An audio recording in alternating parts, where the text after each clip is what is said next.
Shabbat Tov à toutes. Shabbat Tov à tous ceux qui nous rejoignent en live sur Facebook.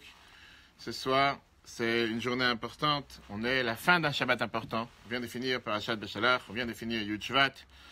On est en plein, si on peut dire, en train de célébrer les 68 ans de la leadership du Rabbi. Le fait que le Rabbi a pris la direction de Chabad officiellement. Parce qu'en réalité, on sait très bien que le Rabbi s'est occupé des affaires communautaires beaucoup avant de devenir officiel. Le Rabbi était le bras droit de son beau-père, qui était le Rabbi précédent. Pendant de nombreuses années, quand il était à Paris, pendant que le Rabbi a vécu à Paris depuis les années 1933 à 1941, avant ça, en Allemagne, si on veut dire, c'était le bras droit, celui qui suivait le Rabbi sans arrêt. Dans n'importe quel endroit, le Rabbi précédent, c'était le Rabbi. Et donc, même si officiellement, le Rabbi est devenu Rabbi le 10 Shvat, et on va voir tout à l'heure la différence avec le 10 Shvat 1950 ou 1951, néanmoins, on sait que chaque fois que cette année, ça tombait comme cette année, qui veut dire Yud Shvat tombait un vendredi, le Rabbi ne faisait pas Fabring et ne faisait pas de réunion chassidique vendredi soir à cause de Shabbat. En règle générale, le Rabbi se réunissait pendant Shabbat et après Shabbat, comme ce soir, Motzei Shabbat, ce que nous faisons tous ensemble ce soir. Donc c'est pas par hasard qu'on est réunis avec tous ceux qui sont ici présents et tous ceux qui nous rejoignent sur le live. On va voir ensemble aujourd'hui, d'après le dossier qui a été mis, c'est un lourd dossier quand même. Les demandes, c'était des demandes très précises. On avait des demandes de celle qui a organisé cet événement ce soir. Qu'est-ce que ça veut dire le Rabbi pour moi? En quoi le Rabbi est mon Rabbi? En quoi le Rabbi me parle? Est-ce que c'est juste le Rabbi du peuple juif, le maître du peuple juif? On dit qu'un Rabbi, c'est le Nassi, le dirigeant du peuple juif. Est-ce que c'est quelque chose de global, quelque chose de général, ou ça a un impact particulier pour moi, ou ça me parle aussi à moi, personnellement? Pour ça, plusieurs histoires qu'on va voir ensemble ce soir, et plusieurs discours que le Rabbi a mentionnés aujourd'hui, ce soir, en 1961. Qu'est-ce que ça veut dire aujourd'hui s'attacher au Rabbi? Qu'est-ce que ça veut dire vivre avec le Rabbi? Et surtout, qu'est-ce que je dois faire concrètement pour renforcer mon lien avec le Rabbi, malgré que depuis 24 ans, on n'a pas la possibilité, on n'a pas la chance de voir le Rabbi avec nos propres yeux, puisque le Rabbi nous a quittés matériellement le 3 Tammuz 1994. Commençons avec une histoire qui s'est passée à la visite du Rabbi à Paris, la dernière visite du Rabbi en France, c'était en 1947. En 1947, le Rabbi est venu pour chercher sa mère qui était en train de sortir de Russie, où malheureusement le père du Rabbi est décédé. Le père du Rabbi est décédé en 1944 en Sibérie, pas en Sibérie, à Alma-Ata au Kazakhstan, après avoir subi plusieurs années où il a été exilé avec d'énormes atrocités, d'énormes souffrances. Et malheureusement, il est décédé là-bas. Sa femme, la rabbinite Hana, s'est battue pour sa survie, envoyé des colis à de nombreuses reprises. Et d'ailleurs, les mémoires de la rabbinite qui sont imprimées, qui sont très riches et très intéressants à voir, dans lesquelles elle décrit comment les Russes, à l'époque, et les communistes, la faisaient courir de prison en prison, d'endroit en endroit, pour la torturer, pour qu'elle ne sache pas qu'est-ce qui se passe avec son mari, le père du Rabbi, Reb Levik, le Rabbi Levi Yitzhak. Et grâce à Dieu, elle a réussi à s'en sortir, malgré que son mari est décédé, le père du Rabbi, en 1944. En 1947, elle a réussi à s'en sortir et elle est arrivée à Paris. Et c'est là que le Rabbi est revenu à Paris pendant 3 mois pour repartir avec elle, pour la ramener aux États-Unis. Et là-bas, elle a vécu encore les 17 meilleures années de sa vie, près de son fils, qui est plus tard, 3 ans plus tard, devenu le Rabbi officiel. On va voir ensemble une histoire qui marque tout de suite le point de qu'est-ce qu'on vient de mentionner, qu'est-ce que ça veut dire que le Rabbi parle pour nous, que le Rabbi est au courant de ce qu'on pense, le Rabbi est au courant de ce qu'on fait ou ce qu'on ne fait pas. C'était Lag BaOmer, 1947. Et voilà qu'un chassid raconte, Zalman Sudakevich, il raconte comme quoi, à ce moment-là, ils ont eu la chance que le Ramash qui veut dire l'acronyme de Reb Menachem Schneerson, qui était à l'époque connu comme le Rabbi, il était appelé, ça c'était le surnom du Rabbi. Le Rabbi il est venu faire Fabringen avec eux, il est venu discuter, il est venu parler avec eux. Ils étaient assis autour de la table, ils se sont lavés les mains pour faire motzi, ils ont dit le chaim, comme on avait l'habitude à l'époque. Et le Rabbi commence à parler à chacun d'entre eux. Et bien sûr qu'il y avait dans la discussion pas mal de paroles de Torah intéressantes. En plein milieu de la discussion, un des chassidim qui était présent dans ce Fabringen à Paris, Lag BaOmer 1947, il s'appelait Reb Issa Kloufkan. C'était un des chassidim qui était présent. Lui, il demande au Rabbi, le gendre du Rabbi précédent, au Rabbi, il lui dit la chose suivante. Je voudrais que, quand vous repartez maintenant à New York, prenez avec vous une mission pour votre beau-père, le rabbi précédent, au nom de nous, les élèves de la yeshiva qu'on a encore appris à Lubavitch. Quoi? Qu'elle demande qu'on puisse obtenir des visas rapidement pour arriver aux États-Unis. À l'époque, c'était des réfugiés, ils venaient de sortir de la guerre, ils sont arrivés à Paris, ils étaient en transit. Pas forcément qu'ils étaient arrivés pour rester à Paris toute leur vie, qu'on puisse arriver aux États-Unis. Le rabbi l'a dit l'Echaim, et après qu'il a répondu à ce chassid où tu dois habiter, en lui disant clairement où il doit habiter, il lui a dit, il n'y a pas besoin de venir voir mon beau-père, le rabbi, pour lui demander qu'il fasse en sorte que vous puissiez obtenir des visas plus rapidement pour telle ou telle personne. Le rabbi, il sait déjà exactement qu'est-ce que chacun a besoin. Comme ça, le dernier rabbi, parle de son beau-père, le rabbi précédent qui à l'époque était rabbi. Et le rabbi continue en disant la phrase suivante. Vous ne savez pas et vous n'avez aucune idée quelle amitié et quel amour le rabbi a pour chaque chassid, pour chaque disciple du rabbi. Et particulièrement des gens comme vous, qui ont eu la chance de pouvoir s'enfuir des atrocités de la guerre et tout ce qui s'est passé de l'autre côté du rideau de fer, qui était à l'époque la Russie. Elle avait dit que si vous ne me croyez pas à ce que je vous dis, je vais vous raconter une histoire. Voilà l'histoire, comme on a l'habitude samedi soir de toujours raconter des histoires, et surtout une histoire du rabbi le jour de Yudjot. Voilà l'histoire que le rabbi raconte à Paris en 1947. Vous savez très bien, le rabbi raconte que le rabbi précédent, mon beau-père, il est paralysé de son pied. Il a énormément souffert dans les prisons en Russie. Il a énormément souffert, il est arrivé en Amérique paralysé sur une chaise roulante et il reçoit plusieurs piqûres tous les jours contre cette paralysie. Chaque jour, les gens viennent, les docteurs, les infirmières, à une heure précise pour lui faire la piqûre.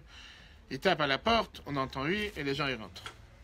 Un jour, c'était le mois de Kislev cette année, quand est arrivé, bonsoir, c'était le mois de Kislev cette année, quand est arrivé le moment pour faire la piqûre.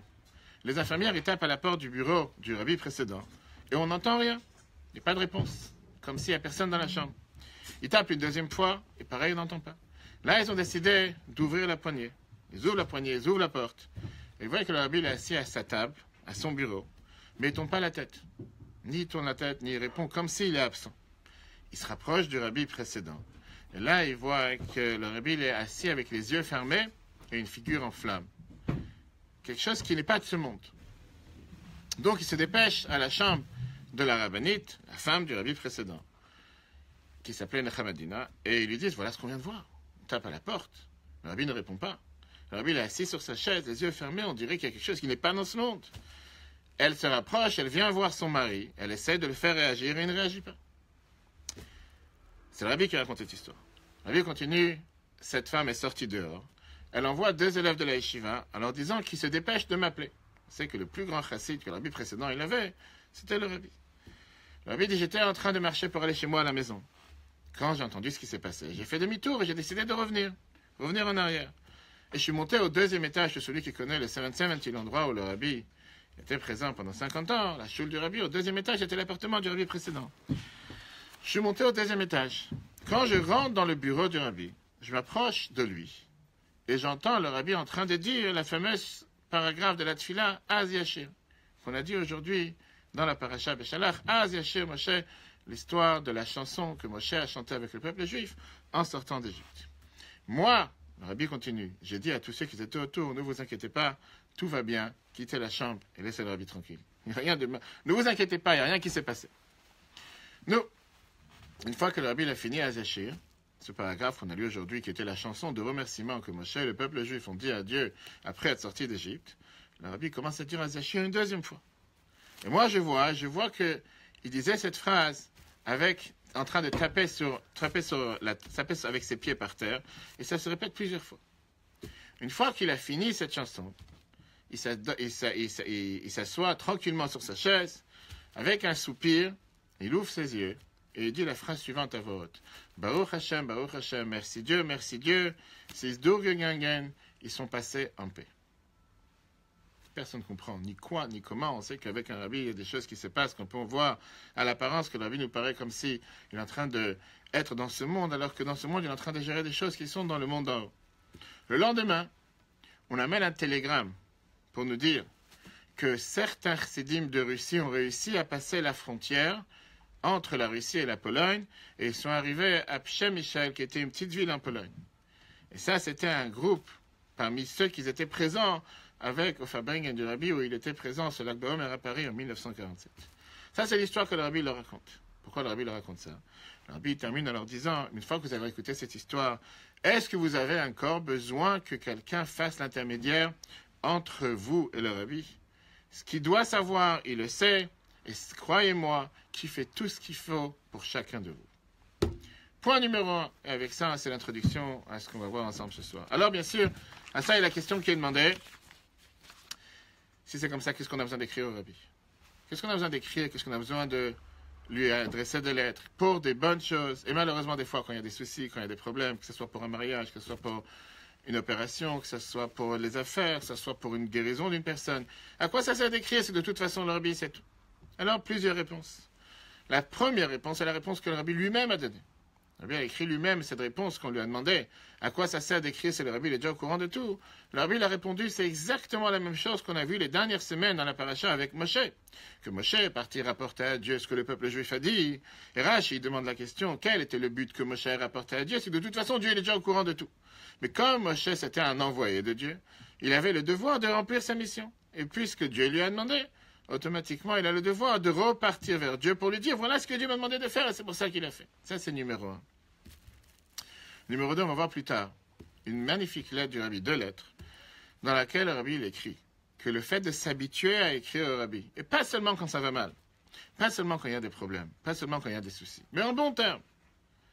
N'importe quel jour, n'importe quel moment, il n'y a pas besoin d'avoir une date particulière ou un événement particulier.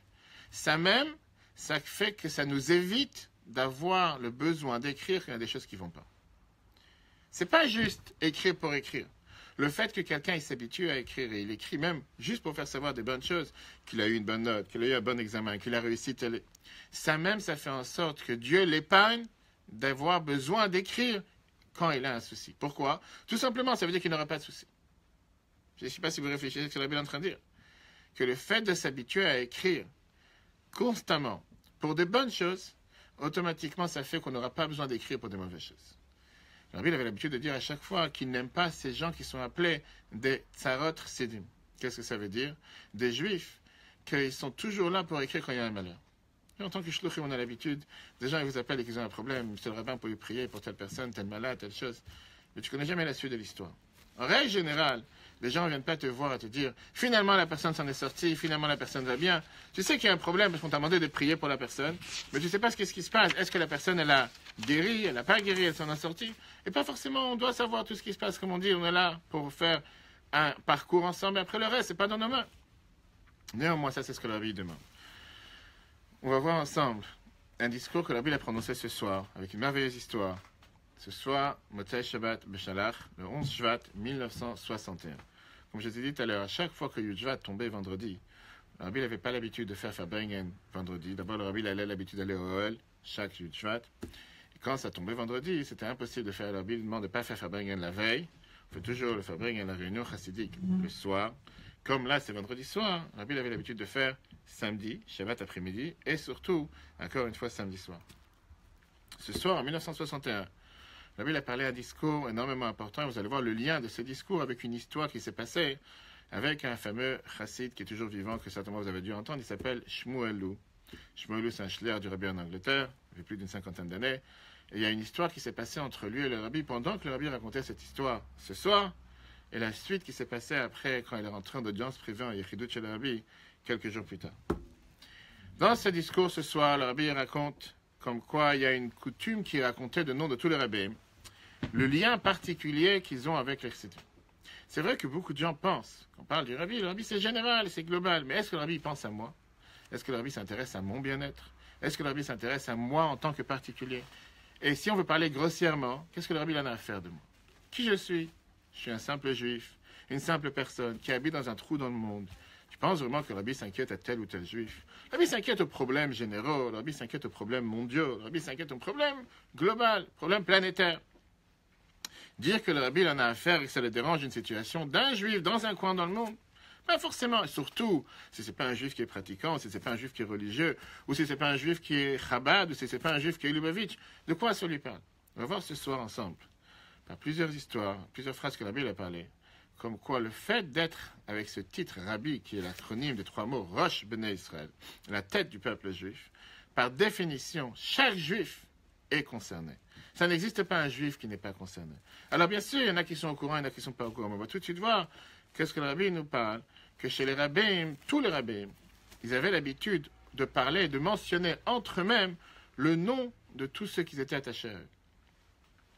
Réfléchir quel est leur amour envers eux, quel est le niveau d'attachement, et pourquoi les rabbins réfléchissaient à ça, pour réveiller chez la personne de qui on pense, qui se réveille à vouloir renforcer son attachement au rabbi de différentes manières, comme on va tout de suite voir. Et le rabbi raconte avec un exemple qui est très connu dans la nature humaine, que quand on regarde sur quelqu'un par derrière, sans que la personne se rende compte, vous allez essayer après si vous voulez avec plaisir, on peut faire un test, quand on regarde par quelqu'un par derrière, la personne, après un certain temps, elle sent que quelqu'un la regarde et tourne la tête. Si vous voulez, on peut faire le test tout de suite. Vous allez voir, c'est un test réel, c'est quelque chose qui se passe. Et la personne ne sait pas pourquoi ni comment, mais il ressent que quelqu'un le regarde. Et le rabbi a dit que ça, c'est exactement la même chose avec la manière comment le rabbi pense à chacun de nous. Et que c'est ça qui fait en sorte que des fois, on se réveille et on a envie tout d'un coup de se dire, il faut que je fasse quelque chose. Il faut que j'avance, il faut que j'augmente, il faut que je bouge. Tout ça, c'est dû au fait que le rabbi il a pensé à moi, le rabbi il a pensé à la personne. Et c'est la raison pour laquelle la personne a décidé de bouger, d'avancer. Ok. L'histoire que le rabbi raconte, c'est cette histoire ce soir. Le rabbi dit qu'a priori, quel rapport? Quel rapport de savoir, parce que le rabbi il a pensé à moi, pour ça, moi je décide d'avancer dans mon service de Dieu, d'avancer dans ma kashrut, de mon attachement au rabbi, parce que le rabbi il a pensé. Et si c'est pas parce que le rabbi il a pensé à moi, si c'est parce que j'ai envie en bon temps et en bon heure, je me suis levé ce matin du pied droit, pas du pied gauche, je suis pas levé comme un Français qui est en train de râler du matin jusqu'au soir, et j'ai décidé de faire quelque chose de positif. Quelle est la différence pour moi de savoir si c'est parce que le rabbi a pensé à moi et c'est pour ça que j'ai décidé de changer? Ça m'apporte rien. Le rabbi dit c'est faux. On sait très bien qu'il n'y a pas une chose que le rabbi dit qui est en vain. Si le rabbi a pris le temps, le rabbi précédent, de raconter cette histoire que le rabbi nous rappelle ce soir en 1961, certainement que ça veut parler pour chacun d'entre nous. Le rabbi dit la première des choses, on a vu dans la paracha d'aujourd'hui. Quand on a dit la Shira, Vayaminu Bashem ou Moshe Avdo. Qu'est-ce que ça veut dire? Ils ont eu confiance en Dieu et dans Moshe, son serviteur. On voit la première des choses, que la Torah te dit qu'on ne peut pas dissocier le fait d'avoir confiance en Dieu et d'avoir confiance en Moshe, son serviteur. Quelqu'un qui te dit, moi je peux parler à Dieu en direct. Je n'ai pas besoin d'avoir un intermédiaire. Moshe lui-même décrit son rôle dans la Torah en disant que je suis l'intermédiaire entre Dieu et le peuple juif. Bien, la Torah te dit que c'est impossible. Tu ne peux pas servir Dieu si tu n'as pas un intermédiaire entre Dieu et le peuple juif. Et cet intermédiaire, c'était Moshe. Et le Zohar nous dit que dans chaque génération, on a un Moshe de la génération, qui est celui qui guide le peuple juif dans la génération. On sait très bien qu'il y a une mitzvah de la Torah, une mitzvah qui est ramenée dans Rambam, qui est vers l'Arta Bidrachav, qu'on doit aller dans les chemins de Dieu. Qu'est-ce que ça veut dire aller dans les chemins de Dieu? La Torah, elle te dit que de la même manière que Dieu visite les malades, il faut visiter les malades, que Dieu il est miséricorde, il faut être miséricorde, que Dieu il a pitié, il faut avoir pitié, etc., etc. Sauf qu'on sait très bien que la Torah, elle te dit que puisqu'on doit s'attacher à Dieu, comment on peut s'attacher à Dieu? Par ça qu'on s'attache au Talmidei Rachamim et au Tzadikim de la génération. Puisque s'attacher à Dieu matériellement, c'est impossible. Bonsoir. S'attacher à Dieu matériellement, c'est impossible. On n'a pas la possibilité de s'attacher à Dieu. Puisqu'avec tout ce qu'on voudrait dire qu'on s'attache à Dieu, qui peut décrire qui est Dieu? Comment Dieu? Est-ce qu'on peut le toucher? Est-ce qu'on peut l'aborder? Quand on s'attache à un tzaddik de la génération, automatiquement, à travers ce tzaddik, on est en train de s'attacher à Dieu. Le Baal Shem Tov nous dit la fameuse phrase qu'on dit dans Pirkei Avot, dans les maximes de nos pères à plusieurs reprises. Plusieurs fois on dit Bat Kol Yatzed, il y a une voix du ciel qui sort et qui dit telle et telle chose. Et moi je demande, à part si les gens qui entendent des bruits la nuit, la majorité des gens comme nous, on n'entend pas des voix du ciel. Et même si dans la Torah on apprend plusieurs fois qu'il y a des voix du ciel qui sortent, la grande majorité on n'entend pas ces voix. Alors qu'est-ce que j'ai besoin de savoir qu'il y a ces voix du ciel qui sortent? De toute façon on ne les entend pas. Et bien Shem Tov avait l'habitude de dire que même si nous on n'entend pas les voix, au final ils existent et les Neshama ils les entendent. Pareil avec les tzadikim. Alors, il reprend l'histoire qu'on vient de mentionner. Pareil avec les tzadikim de chaque génération, que le fait qu'ils pensent à nous, ça nous réveille à nous de vouloir se renforcer notre attachement envers eux, et de vouloir agir et d'augmenter dans notre service de Dieu de manière beaucoup plus importante que ce que c'était jusqu'à présent. Alors, comme on a dit tout à l'heure, quelle différence d'où ça vient? Quelle différence si le rabbi il a pensé à moi ou pas? Le rabbi dit c'est une histoire que le rabbi a racontée pour nous dire que quand je sais que je ne suis pas tout seul dans ce monde, quand je sais que je ne suis pas tout seul à me battre contre les forces du mal, contre mon mauvais penchant, contre les différentes épreuves que quelqu'un peut avoir, que ce soit des épreuves quotidiennes, que ce soit des épreuves de la vie, que ce soit des épreuves dans le monde, quand je sais que je ne suis pas tout seul, il y a quelqu'un qui pense à moi, automatiquement je me sens beaucoup plus fort pour pouvoir combattre, pour pouvoir agir face à ces épreuves. Donc quelqu'un des fois il se dit, mais comment je vais faire face à tout ce qui se passe? Et on va voir plus tard plusieurs histoires intéressantes. Combien de gens des fois ils peuvent penser qu'ils sont totalement perdus. Quelqu'un il se regarde dans le miroir le matin et il se dit, moi tout seul je ne vais pas changer la planète. J'ai telle personne dans la famille qui est malade, j'ai telle personne qui n'a pas de travail, j'ai telle personne qui cherche à se marier, telle personne qui cherche à avoir un enfant. Le monde tombe sur lui. Et il se dit, je ne vais jamais pouvoir affronter tous ces problèmes. Viens, la Torah te dit, pense pas que tu es tout seul. Aucun juif est tout seul sur terre. Bien sûr qu'on a Dieu qui pense à chacun d'entre nous, mais ça c'est, on va dire, en grand format. En petit format, on a la chance d'avoir le rabbi de la génération qui est présent pour nous, qui pense à chacun d'entre nous, et que le fait qu'il pense à nous, ça fait que nous, tout d'un coup, un matin, on se réveille sans aucune raison. Et on se dit, qu'est-ce que je peux faire aujourd'hui pour changer la planète? Qu'est-ce que je peux faire aujourd'hui pour rendre ce monde un monde meilleur? Qu'est-ce que je peux faire aujourd'hui pour rendre mon quotidien un quotidien meilleur? Yud-Jvat, c'est le jour dans lequel le rabbi est devenu rabbi. Le rabbi souhaitait goûter, le rabbi dit que c'est comparé à Rosh Hashanah. On sait très bien que cette semaine va aussi fêter Chamish Asar B'Shvat, le 15 Jvat, c'est le Rosh Hashanah, le rabbi fait toujours le parallèle. Quel est le rapport entre les hommes et les arbres, l'humain et les arbres? Du fait que les arbres, ils grandissent toujours. Un arbre qui arrête de grandir, automatiquement, il y a quelque chose qui ne va pas, il est certainement mort. Un homme, un être humain, un homme, une femme, exactement la même chose. On ne peut pas se suffire avec ce qu'on a fait hier, on doit tous les jours avancer. Sauf que parfois on se dit, avec quelle force je vais avancer? N'importe quelle chose que je vais essayer de faire, de pouvoir avancer et changer, j'aurai toujours 10 forces contraires qui vont faire en sorte de me dire qu'il ne faut pas avancer. Que ce soit les copains ou les copines, parce qu'on parle des filles, que ce soit l'entourage, que ce soit la société. Et en règle générale, on voit rarement des gens qui vont essayer d'encourager les autres, qui vont faire un pas en avant. En général, c'est beaucoup plus facile de trouver des gens qui vont essayer de rabaisser, qui vont essayer de repousser. En anglais, ce qu'on appelle du bullying. Je ne sais pas si vous connaissez, c'est ce qui se passe malheureusement dans beaucoup d'écoles, dans beaucoup d'endroits, où dès que quelqu'un il essaie de faire quelque chose hors norme, tout d'un coup, il va toujours avoir ceux qui vont lui dire, mais pour qui tu te prends? Depuis quand tu veux faire telle et telle chose? Qui tu penses que tu es? Qui tu penses que tu vas changer? C'est rare de trouver quelques personnes dans une classe qui vont venir encourager une personne qui a une bonne initiative. Je dis que ça n'existe pas, ça existe. Ou bien on va essayer de partager, d'être présent à minima, ou au pire, on va essayer de rabaisser la personne parce qu'on sent qu'on ne peut pas faire comme lui, ou parce qu'on est jaloux que lui va faire telle et telle chose. Bien, le rabbi nous dit ce soir que quand on sait qu'on n'est pas tout seul, on ne peut pas penser qu'on est tout seul en train d'affronter tout un monde, d'affronter toute une épreuve, d'affronter tout un mur. Le rabbi est présent parmi nous. Ça même, ça fait en sorte qu'on peut avancer. Pourquoi? Parce qu'on est convaincu qu'il y a ici des personnes avec des épaules lourdes, des épaules larges, qui peuvent faire en sorte que quoi qu'il arrive, ils nous aident à s'en sortir. Comme le plusieurs histoires qu'on va tout tourner. Mais avant ça, la question que tout le monde se demande, ça c'est un beau discours il y a 24 ans.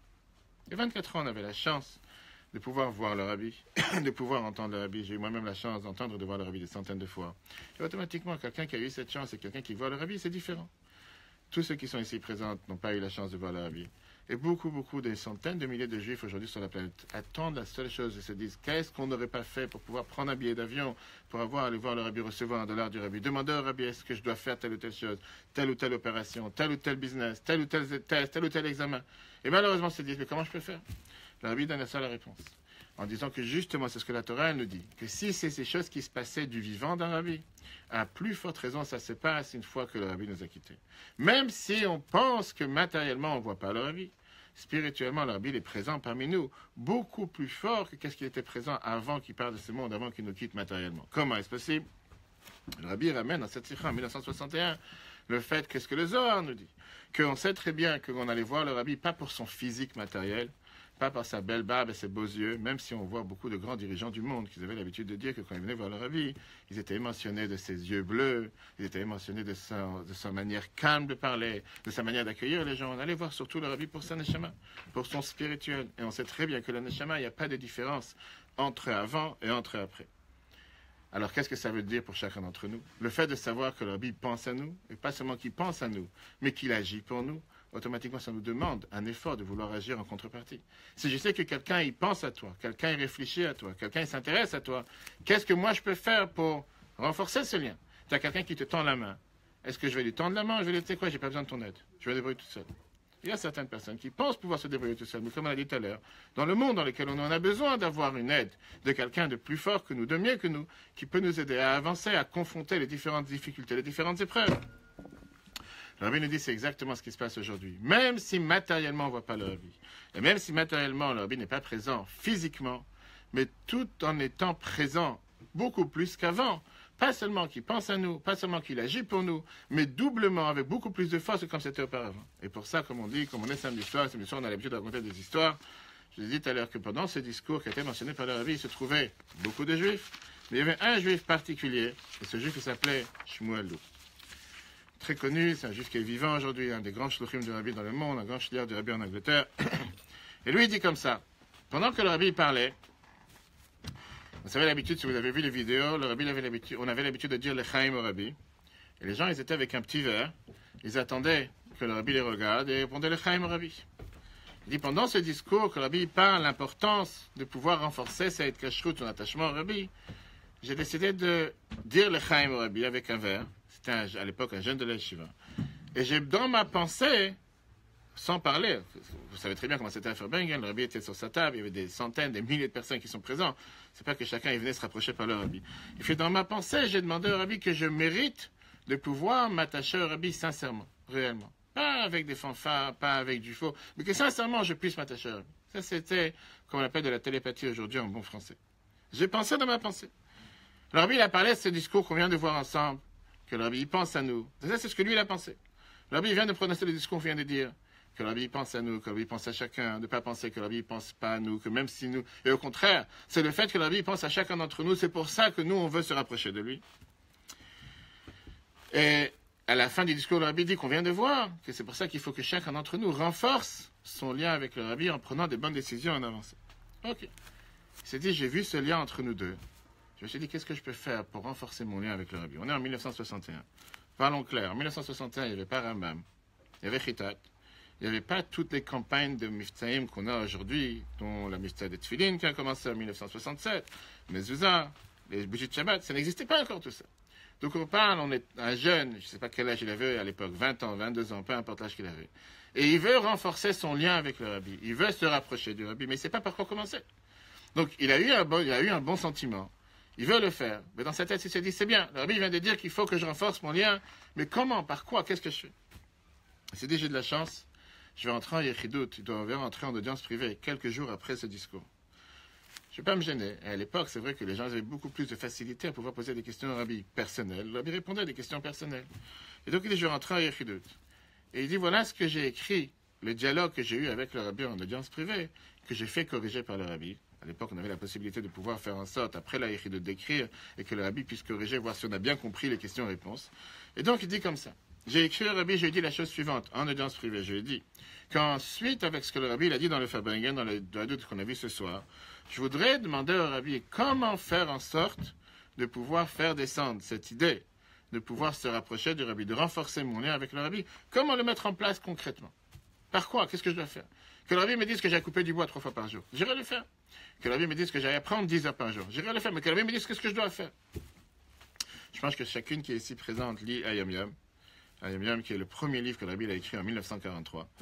Le Rabbi lui répond la chose suivante. En 1961, le Rabbi le conseille, comme c'est écrit dans Hayom Yom.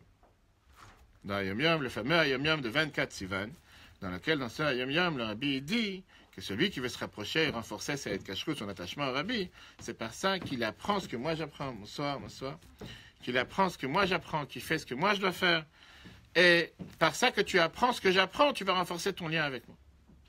Il y a des places ici à table. Tu peux pas faire la même chose que là-bas. Tu peux rester à côté. Ok. Lui, il continue en disant, puisque c'était un dialogue entre lui et un élève, rappelez-vous quel âge, on ne parle pas ici d'un grand chassid, d'un grand shliach, on parle ici d'un juif, un bachor de yeshiva, un élève de yeshiva. Il dit au Rabbi, mais le Rabbi ne m'a pas dit qu'est-ce qu'il apprend. Le Rabbi me dit que j'apprenne qu'est-ce qu'il apprend, mais vous ne m'avez pas dit qu'est-ce que vous apprenez. Dites-moi ce que vous apprenez, je suis prêt à le faire. Et donc il dit, j'ai dit au Rabbi à la fin de la Yechidut, le Rabbi m'a dit qu'il faut que j'apprenne qu'est-ce que le Rabbi il apprend, mais en 2 mots, j'attends, qu'est-ce que vous apprenez? Et le Rabbi lui a répondu, j'apprends Niglé Chassidut. J'apprends soit la Torah de Niglé, ce qu'on appelle Shulchan Aruch, Gemara, et soit la Chassidut. Et comme ça, c'est terminé ce discours. Qu'est-ce que ça veut dire? Ça veut dire concrètement qu'on a ici un dialogue d'un jeune adolescent, peut-être on va l'appeler un jeune homme, qui parle au Rabbi en lui disant, c'est bien beau ce que tu viens de dire, qu'il faut qu'on se rapproche et qu'il faut qu'on renforce notre attachement. Et par quoi? Comment? Et le rabbi qui lui répond clairement, il ne faut pas sauter au ciel. Je ne pense pas un instant qu'il faut commencer à dire je vais aller faire Miftaïm pendant 100 heures par semaine, que je vais aller influencer 10 femmes ou 100 femmes par jour à allumer les bougies ou pour un homme à mettre des tuilines. Le rabbi dit, fais ce que je t'ai demandé de faire. Et qu'est-ce que je t'ai demandé de faire? Je t'ai demandé clairement de apprendre ce que moi j'apprends. C'est écrit dans Yom Yom, tout le monde peut le lire, je pense que tout le monde lit Yom Yom, mais sinon c'est important de le faire tous les jours. Dose de sagesse journalière avec un Yom Yom tête au mari, je pense que tout le monde a lu la Yom Yom de hier. Oui ou non? Fais un test, c'était quoi? Vas-y, test. Hein? Modani, hier? Non, hier. Et puis ça parle des femmes. Pas vraiment. Dans les mêmes, c'est pas écrit ça. Ça, c'était rajouté dans la version française. Dans la même officielle. Pas dit? Je vais vous le dire. Quelqu'un veut le dire? Exact, que quoi? Et? Qu'une fois, elle avait 18 ans. Comment son ordre? Elle avait 18 ans, qu'elle était malade. Et qu'elle avait l'habitude, que le docteur lui a dit que ce serait bien qu'elle mange le matin. Et que comme elle ne voulait pas manger tôt le matin, parce qu'elle ne voulait pas manger avant la tefila, donc à la place d'arranger les choses, elle a empiré les choses. Comment elle a empiré les choses? Parce qu'elle a décidé de se lever encore plus tôt, pour pouvoir faire sa tefila plus tôt, sa prière plus tôt. Et grâce à ça, manger tôt, parce que le docteur lui a dit qu'il ne faut pas qu'elle jeûne dans la journée. Et qu'est-ce que le Tzemar Tzedek il est venu et lui a dit? Le Tzemar Tzedek il lui a dit la chose suivante: il ne faut pas faire contrairement à ce que la Torah elle attend de nous, qu'un juif doit être en bonne santé, plein de force et joyeux. Vaut mieux manger pour prier. Ben voilà, vous l'avez lu, je demande, personne ne répond. Il vaut mieux manger pour prier que prier pour manger. Et le rabbi qui termine, il faut faire ça avec joie. C'est bien encore une fois, on peut parler dessus juste toute la soirée dessus. Le rabbi parle ici à une fille de 18 ans. Oui, vous allez dire, la Rabbanit Rivka, elle avait 18 ans à l'époque. Le rabbi écrit ça dans les miens. Il ne parle pas ici à une grande pieuse. Bien sûr, la Rabbanit Rivka, je suis d'accord. Le rabbi te parle à une fille de 18 ans. Le rabbi dit clairement qu'il demande que c'est ce qu'on doit faire chacun d'entre nous. Et pourquoi il écrit ça dans les miens? Pour chacun d'entre nous, qu'on doit le faire et le faire avec joie. Parce que ça, c'est ce que le rabbi attendait de chacun d'entre nous. Comme j'ai dit tout à l'heure, la base, le rabbi te dit comment renforcer ta kashrut, comment se renforcer son attachement au rabbi. Apprends ce que moi j'apprends. Et le rabbi il écrit ça dans Yom Yom, le 24 Sivan. Apprends ce que moi j'apprends et par ça, tu seras attaché avec moi. Je n'ai pas dit qu'il n'y a pas d'autres choses. Le rabbi mentionne plusieurs choses comment renforcer cette kashrut, aller prier sur le Hel, on va voir après. Mais la première chose, apprends ce que moi j'apprends. Et bien sûr qu'en tant que chassidim, en tant que disciple du rabbi, la première des choses, apprendre la Torah du rabbi. On a une telle richesse dans tout ce que le rabbi nous a enseigné, que ce soit dans la paracha de la semaine, que ce soit dans les God Kodesh du rabbi, des centaines et des centaines de volumes que je pense que chacun d'entre nous peut trouver le temps pour se dire qu'est-ce qu'est mon attachement au rabbi si toute la semaine, si toute la journée, je n'ai pas ouvert un livre ou une lettre du rabbi à apprendre, faire quelque chose qui m'attache avec le rabbi par l'étude. C'est ce que le rabbi demande. Vous venez de voir dans la sikha que le juif, ce chassid qui avait encore une fois à l'époque une vingtaine d'années, qui demande au rabbi comment me rattacher au rabbi, comment me rapprocher au rabbi, que le rabbi qui lui répond apprends ce que moi j'apprends. Et qu'est-ce que j'apprends? C'est écrit dans Yom Yom. Ça c'est la base. Les premières années, il n'y avait pas une lettre que le rabbi répondait qui ne demandait pas à la personne j'espère que tu fais attention à Chitat. Chitat qui est Chumash Teilim Tanya. Alors qu'aujourd'hui, on va dire c'est la norme. Les gens, ils ont Dvar Malchut, ou ils ont Chayenu en anglais, ou ils ont, on va savoir, sur toutes les plateformes, sur toutes les applications. Mais au départ, le rabbi conditionnait dire Chitat pour être en bonne santé, réussir dans les examens, avoir des enfants, trouver un shidur. Je dis, c'est hallucinant, tout celui qui lit les lettres du rabbi. Comme quoi c'était la base, comme si on aurait dit c'était la base du judaïsme. Tout d'abord, pourquoi pas? Première des choses, apprendre quelque chose de journalier. On va voir ici une histoire merveilleuse qui s'est passée dans les premières années avec un juif qui avait un problème de santé grave. Et que le rabbi lui dit, fais attention à Chitat, et grâce à ça, le problème de santé va partir. Je pense que chacun ici dit Chitat. Vous savez c'est quoi Chitat? Vous savez pas. Chitat, je viens de dire, c'est un livre qui recueille le Chumash, la Bible, Teilim, les psaumes, Tanya, c'est le livre de base de la Chassidut. Et on a l'habitude d'avoir une étude journalière dans ce livre. Il y a une portion dans la paracha de la semaine est divisée en 7 portions. Donc le dimanche, on lit la portion de dimanche, lundi, la portion de lundi, jusqu'à samedi, aujourd'hui, la portion de Shabbat. Teilim, le livre des psaumes, est divisé en 30 jours. Chaque jour, on a l'habitude de lire le morceau qui correspond à chaque jour. Et le Tanya, c'est le livre de base de la Chassidut qui est divisé en une année. Et comme ça, d'année en année, on dit un morceau de Tania chaque jour. Et on rajoute bien sûr Yom Yom, mais puis bien sûr, on va pas en parler après, parce que le Rabbi l'a rajouté dans notre génération, en 1984, avec le Rambam, l'étude maïmonide quotidienne, qui est aussi énormément important et qu'on va voir après. Peut-être ça va étonner certains d'entre vous, que le Rabbi dit que ça me dérangerait pas que même les femmes disent 3 prakim par jour. Et c'est un discours que le Rabbi a mentionné. Et il y a des gens qui peut-être peuvent lever les yeux, mais le Rabbi il a dit. Regardons d'abord cette histoire qui s'est passée, Yud Shvat, aujourd'hui en 1987. Un juif raconte, je suis parti chez voir le Rabbi à cette époque, de Kfar Chabad d'Israël. Je suis parti voir le Rabbi dans l'avion avec Elal. Et dans l'avion, comme d'habitude, il y a 11 heures de vol, je ne sais pas combien c'est d'Israël à New York, 10 heures, 11 heures. On a marre d'être assis, on se promène. Alors aujourd'hui, c'est la norme qu'on partait de France à Israël, on dit que tous les hôtesses de l'air qui sont en général dans ces vols, on dit que c'est les vols les plus punitifs sur Terre. Parce qu'ils disent que tout le monde est debout avant l'heure, que tout le monde faut supplier les gens 20 fois de s'asseoir avant. C'est en général le vol où les gens ne savent pas respecter les normes. Et ça, on n'a pas dit à voix haute, mais entre nous, on sait que les gens ils se demandent pourquoi juste dans ce vol, les gens ils se lèvent déjà avant que la peine l'avion il a atterri, et qu'il faut demander 20 fois aux gens asseyez-vous, on n'arrive pas à décoller. Ouais, c'est la norme. Donc il était je suis debout dans le vol, on est en train de discuter entre nous. Il y a un juif avec une barbe assez âgé qui se rapproche de nous, qui voit qu'on est des chassidim Chabad, et qu'apparemment il cherche à engager une discussion. Donc il se rapproche de nous. Et il lui demande, est-ce que vous êtes Lubavitch? Et nous on répond avec fierté, oui, bien sûr qu'on est. J'ai une histoire intéressante à vous raconter. Il dit, moi je suis un chassid de Belz. Belz c'est connu comme une des plus grandes dynasties de la chassidoute aujourd'hui en Israël. C'est que le rabbi de Belz, quand il est parti après l'Holocauste, il a réussi à survivre l'Holocauste, mais il a tout perdu. C'est un rabbi de Belz, le rabbi Aaron Rocker de Belz, il a perdu sa femme, perdu ses enfants, perdu tous les chassidim de Belz. Il est sorti de la Shoah seul avec son frère. Il a eu la chance de reconstruire toute cette dynastie qu'on voit aujourd'hui en Israël avec des centaines de milliers de personnes. Tout a été recommencé de zéro. Il a énormément souffert. Il a eu un très grand rapport avec le rabbi précédent. Ça, c'est une autre histoire. Il dit, j'habitais à Foula, une ville en Israël. Mon fils était malade. Il fallait l'hospitaliser pendant longtemps à l'hôpital à Emek à Foula. Et il attendait quelques jours avec de grandes souffrances pour passer l'opération. À l'époque, les urgences, c'était pas forcément, on avait de la place pour tout le monde. Un jour, je rentre à la grande synagogue d'Afula, et là-bas, j'ai rencontré le Shliach Chaim Shalom Segal, qui est toujours vivant, le Shliach de Rabbi Afula. Et ce Shliach, il me regarde et il me dit, comment ça va? T'as l'air triste. Qu'est-ce qui se passe? Ça vous rappelle quelqu'un? On a vu ça il y a 3 semaines dans la Torah? Personne? Parachat de la semaine. Chitat. J'ai dit qu'on allait faire des examens ce soir ensemble. Parachat Miketz.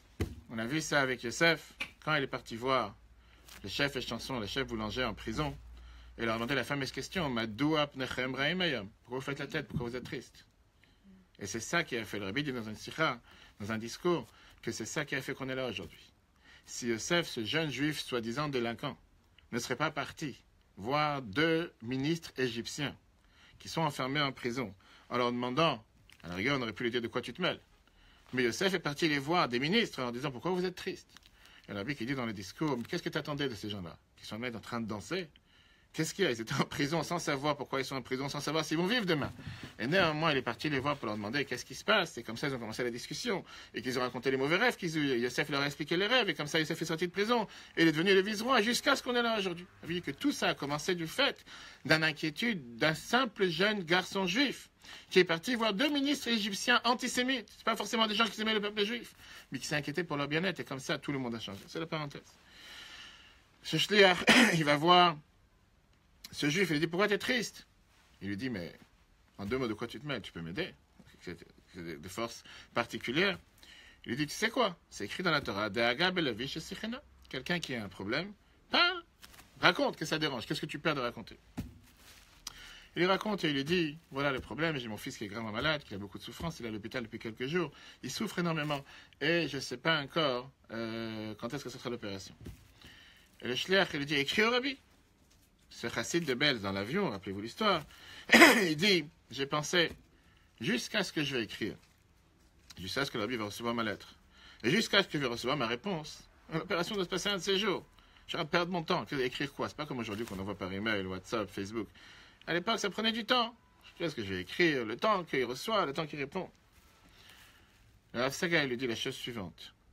Il lui dit, quand tu parles spirituellement, au moment où tu as écrit au rabbi, le rabbi a déjà reçu la demande. Pas besoin d'attendre qu'il reçoive la lettre matériellement et qu'il ouvre le courrier matériellement et qu'il te renvoie une lettre matériellement. Le Rabbi d'ailleurs expliqué ça plusieurs fois. Que le fait même de penser à s'attacher au Rabbi par la pensée, automatiquement le Rabbi ressent notre pensée. Comme beaucoup d'histoires, certainement vous connaissez l'histoire avec Madame Futterfass, un des descendants du Rabbi qu'il avait écrit au Rabbi par la pensée, qu'il n'a jamais envoyé la lettre parce qu'il ne pouvait pas envoyer la lettre, il était en Russie, et que le Rabbi lui a envoyé une réponse à sa femme qui était en Angleterre. Donc il dit la chose suivante, de toute façon j'avais rien à perdre, j'ai décidé d'écrire. En quelques jours, 2 jours après, il dit, je reçois la réponse du Rabbi par fax. À l'époque, dans les années 80, il y avait ce qu'on appelle le fax. Ça existe certainement encore aujourd'hui. J'espère combien de personnes l'utilisent. Mais à l'époque, c'était la manière de pouvoir envoyer et recevoir des réponses du Rabbi. Le Rabbi lui écrit la chose suivante. Refoua Shlema Bekarov. Bonne guérison rapidement. Et le Rabbi rajoute à la fin. Nun bet. Un post-script, pas mal la lettre. Betach Yodea, je suis sûr que tu sais, Mishlachat Ashiurim, les 3 cours de Chumash Teilim Tanya Lechitat, qui sont connus. Asher Kama Peamim, que plusieurs fois, Shaman, où on a entendu. Mechak Mori Vechamir Anmo de mon beau-père le Rabbi, Shem Shavim Lechonefesh, qui sont aptes pour tous, Uskula et Saint-Sgula, les Kama et Kama Inyanim pour plusieurs sujets, Valkol Panim Rabbi, j'espère qu'au moins, Yishmar Alehem, Mikan ou Leaba, qu'il les garde et qu'il fasse attention à ces 3 cours, de dire Chita tous les jours à partir d'aujourd'hui et plus tard, Va Hashem Yeh Be'ezro, et que Dieu soit avec toi pour t'aider. Rabbi ne parle pas ici à un juif Chabad, ni à un Lubavitch, et pas à un chassid de Bez qui lui demande une bénédiction pour son fils qui est gravement malade. Et la Bible lui dit, sache que c'est pas seulement porte-bonheur, mais ça peut faire en sorte de sauver une personne, de t'aider.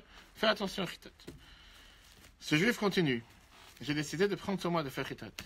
J'ai décidé de commencer à faire Chitat. Arrive le jour de l'opération. Mon fils rentre à l'intérieur de la chambre du bloc opératoire et nous l'attendons dehors. Au moment où les portes se ferment, on ne nous a pas laissé rentrer, comme d'habitude.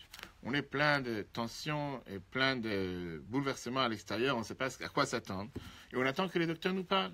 Une demi-heure plus tard, les docteurs ils sortent et ils commencent à rentrer-sortir avec précipitation. On s'est dit, il y a quelque chose de bizarre ici. Un des docteurs, c'était un des plus grands docteurs du bloc opératoire qu'on connaissait. On lui dit, dis-nous ce qui se passe. On n'est pas au courant de ce qui se passe avec notre fils. Qu'est-ce qui se passe à l'intérieur? Et le docteur qui dit la chose suivante. Il y a ici quelque chose de bizarre. Avant de commencer l'opération, le chirurgien a voulu refaire encore une fois un scanner pour s'assurer, voir exactement où est le problème, comment opérer, quoi que ce soit. Nous, on lui a dit, ça sert à rien. Pourquoi ça sert à rien? Parce qu'il y a une semaine, on a déjà les scanners, il y a une semaine, on n'a pas besoin d'avoir le nouveau scanner. Mais lui, il a décidé, vaut mieux faire encore une fois un scanner, voir ce qui se passe aujourd'hui. On a amené les machines qu'il faut pour faire encore une fois un scanner. Et là, on voit, dans les tests qu'on a fait aujourd'hui, qu'il n'y a aucun problème. Pas seulement qu'il n'y a aucun problème, il n'y a pas besoin, même s'il y a un problème bénin, il n'y a pas besoin de faire une opération. Les docteurs ont débattu. Vous savez qu'il y a un docteur, j'espère qu'il n'y a pas de docteur ici, ou futur docteur. Les docteurs ont un des grands problèmes qu'ils ont avec leur ego démesuré, que quand tu leur dis qu'ils ont tort, c'est toi qui prends la porte et ils ont toujours raison. Les docteurs ont dit c'est impossible, la machine elle a tort, il faut changer de machine. C'est pas possible que la machine elle fait. Alors qu'on a les preuves la semaine dernière, certainement que la machine ne fonctionne pas. C'est-à-dire amener une autre machine, amener un autre scanner, une autre machine pour faire un scanner, ils refont encore une fois des examens et le résultat est exactement le même. L'enfant il est en bonne santé. Le père raconte, ça c'est dans l'avion si vous vous rappelez, il dit j'ai sorti de ma poche la lettre du Rabbi que j'avais reçue, à peine quelques jours. Et je montre ça au docteur en rigolant, j'ai dit, tu sais, j'ai une lettre de bénédiction du Rabbi. Le docteur, quand il entend ça, il réagit comme s'il est très énervé en me disant, si c'est comme ça, pourquoi tu dis pas? Dis que tu as une réponse du Rabbi, mais non, je comprends tout.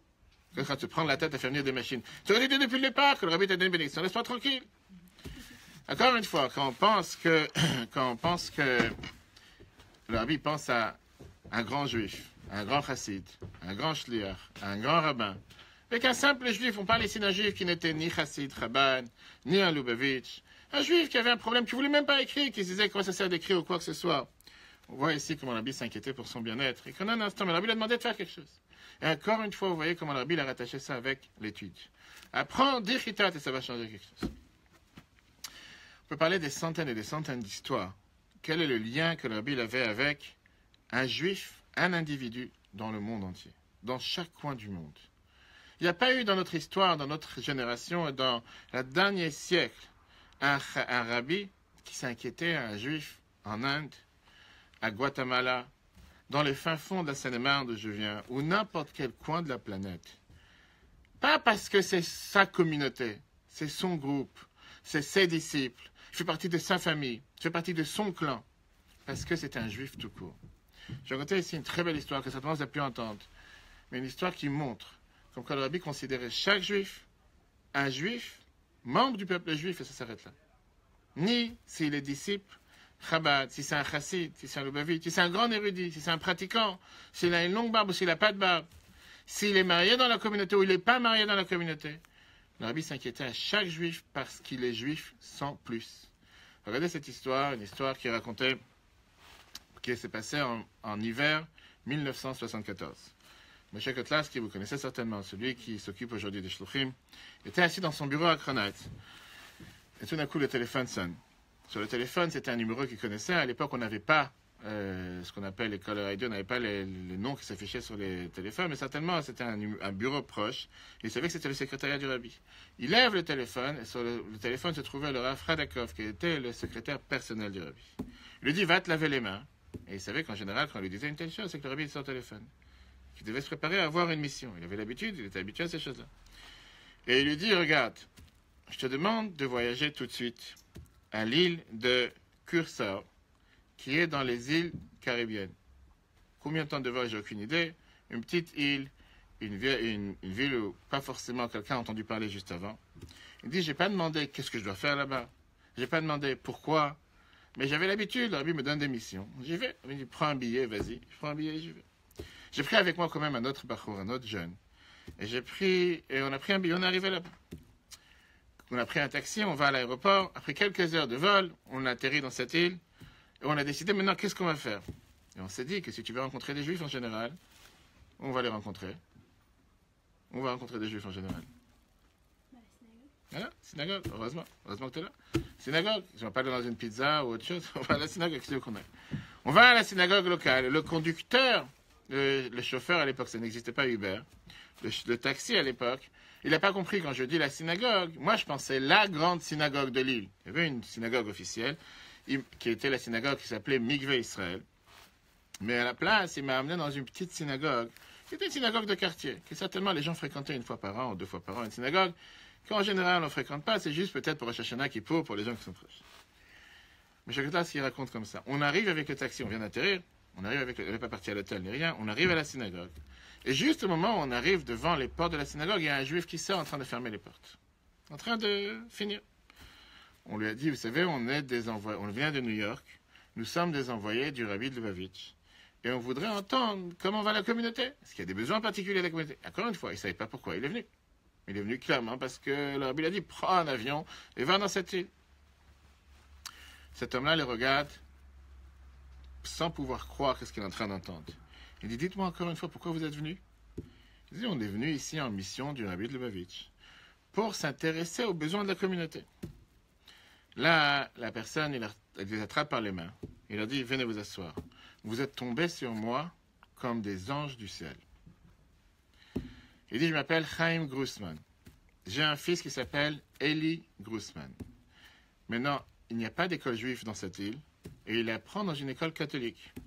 Il y a quelques heures, écoutez les détails, le directeur de l'école m'appelle en réunion urgente.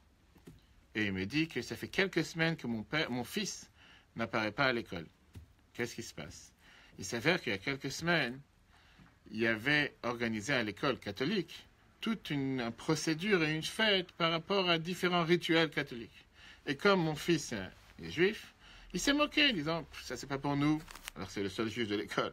Il y avait toujours des enfants qui pas forcément, mais c'est pourquoi pas. La personne, donc, il y a eu une dispute entre lui et les copains de la classe, jusqu'à ce que l'enfant il a eu peur de fréquenter l'école. Il s'est dit, j'ai pas envie de retourner à l'école, va savoir ce que les enfants ils vont faire. Et donc, ça fait quelques semaines qu'il a fait ce qu'on appelle une fugue. En bon français, il a décidé, je suis plus à l'école. Le directeur, il appelle le père en lui disant, ça va continuer comme ça. Tu as un devoir d'aller à l'école, c'est la seule école de l'île, il doit venir à l'école. Le père, il dit, je viens de terminer la réunion avec le directeur de l'école. J'ai décidé que, qu'est-ce que je peux faire sur Terre?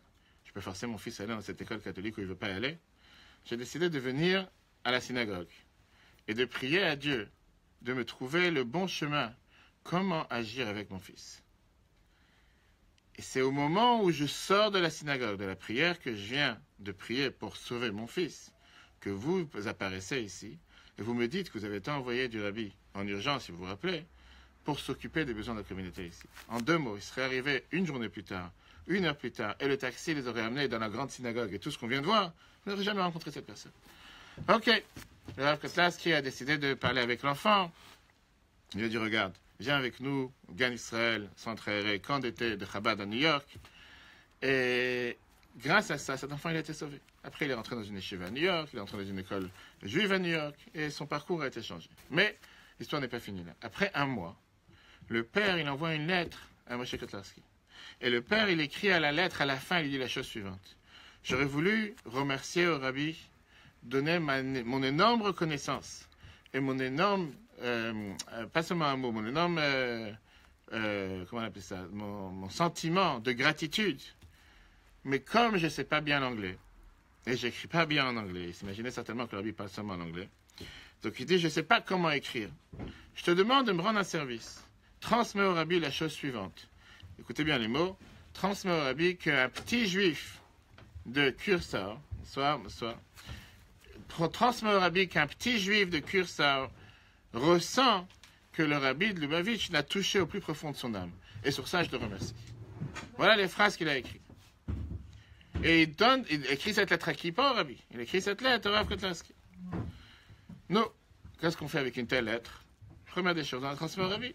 Donc le Rav Kotlarski transmet cette lettre au rabbi. Le rabbi il répond par écrit sur la lettre de ce père qui s'appelait, comme l'a dit tout à l'heure, Chaim Grossman. Et le rabbi dit la chose suivante. Je suis obligé d'être en désaccord. La lettre est en anglais, si vous voulez, je peux vous envoyer une copie après. Le rabbi il écrit la chose suivante. Je suis obligé d'être en désaccord avec la manière comment tu t'écris et tu te décris toi-même un petit juif de Kursar.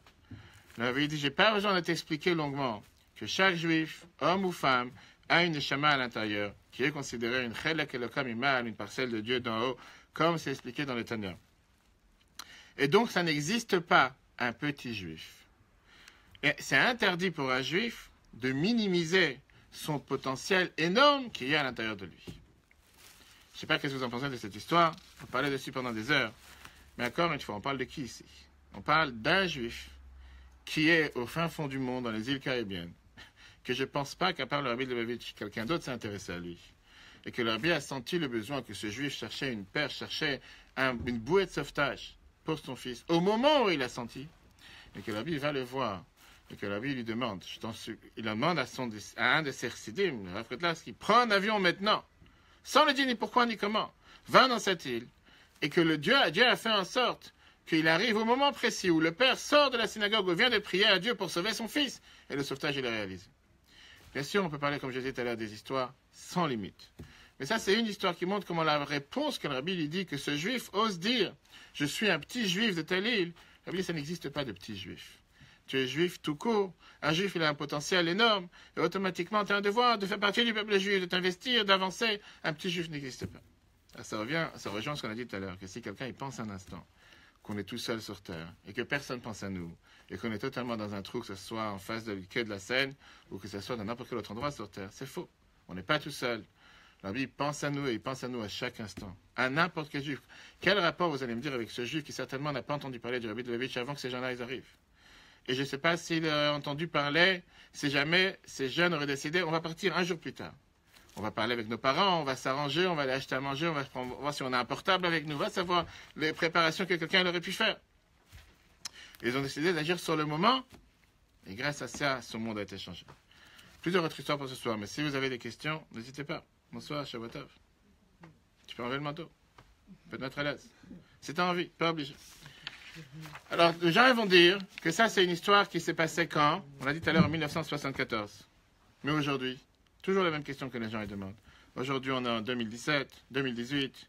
Ça fait 24 ans qu'on ne voit pas le rabbi, ça fait 24 ans qu'on n'entend pas le rabbi. Et qu'est-ce qu'on peut dire? Est-ce qu'aujourd'hui, on mérite encore une fois de voir cette main du rabbi qui est là, présente pour n'importe quel juif dans le monde? Je vais raconter une histoire qui se passe au moment où on parle en Israël d'ici un mois. Tu veux que j'arrête? Ah, d'accord. Ah, vous voulez partir? C'est pas intéressant, j'ai compris. Ah, d'accord, il n'y a pas de souci. Il n'y a pas de souci, il n'y a pas de souci, avec grand plaisir. Ça me fait plaisir de vous voir. Moi aussi, c'était intéressant. D'accord. Vous m'avez consolé un peu, parce que je me sentais un peu perdu. Voilà, c'est avec Que Dieu vous envoie longue vie, bonne santé. Qu'on soit toujours dans un moment joyeux. Voilà. Vous habitez loin? J'habite dans la rue. Ah, vous voulez pas qu'on vous raccompagne? Parce que ça fait un peu tard pour moi. Ah, vous inquiétez pas. si quelqu'un peut mademoiselle, je qui habite dans la même rue. Vous voulez m'accompagner. Et tu reviens, tu fais le retour. D'accord. En tout cas, longue vie, bonne santé à vous. Merci pour vous aussi, merci. Ça m'a fait plaisir. Que Dieu vous bénisse. De vous connaître. Également, mais j'espère que ça vous intéresse cette histoire et surtout qu'on puisse se voir très bientôt avec la venue de ma chère. Avec plaisir. Quand vous voulez. Bonne continuation. Également. Ok, Shavuot Tov. Merci d'être venu. Quand on voit des gens comme vous, ça donne l'espoir. Avec plaisir, c'est très gentil à vous. Ok. Bonne soirée. Bonne soirée. Merci. Continuons, chers amis. Et, à part si vous avez des questions, allez-y. Hein.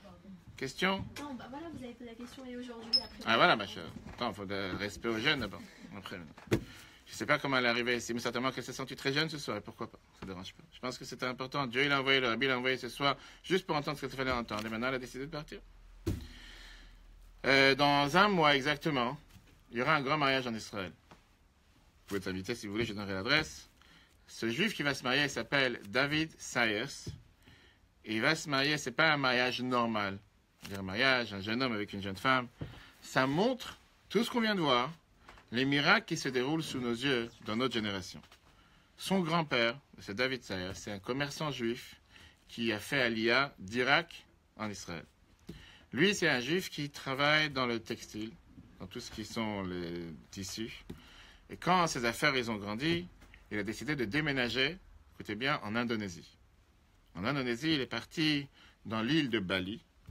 Indonésie connue pour être le pays avec la plus grande population musulmane sur la planète Terre. Et on parle ici de ce David Sayers qui décide de déménager là-bas avec sa femme et avec une fille en bas âge qui s'appelle Hana. On parle ici il y a beaucoup d'années, il y a plusieurs années en arrière.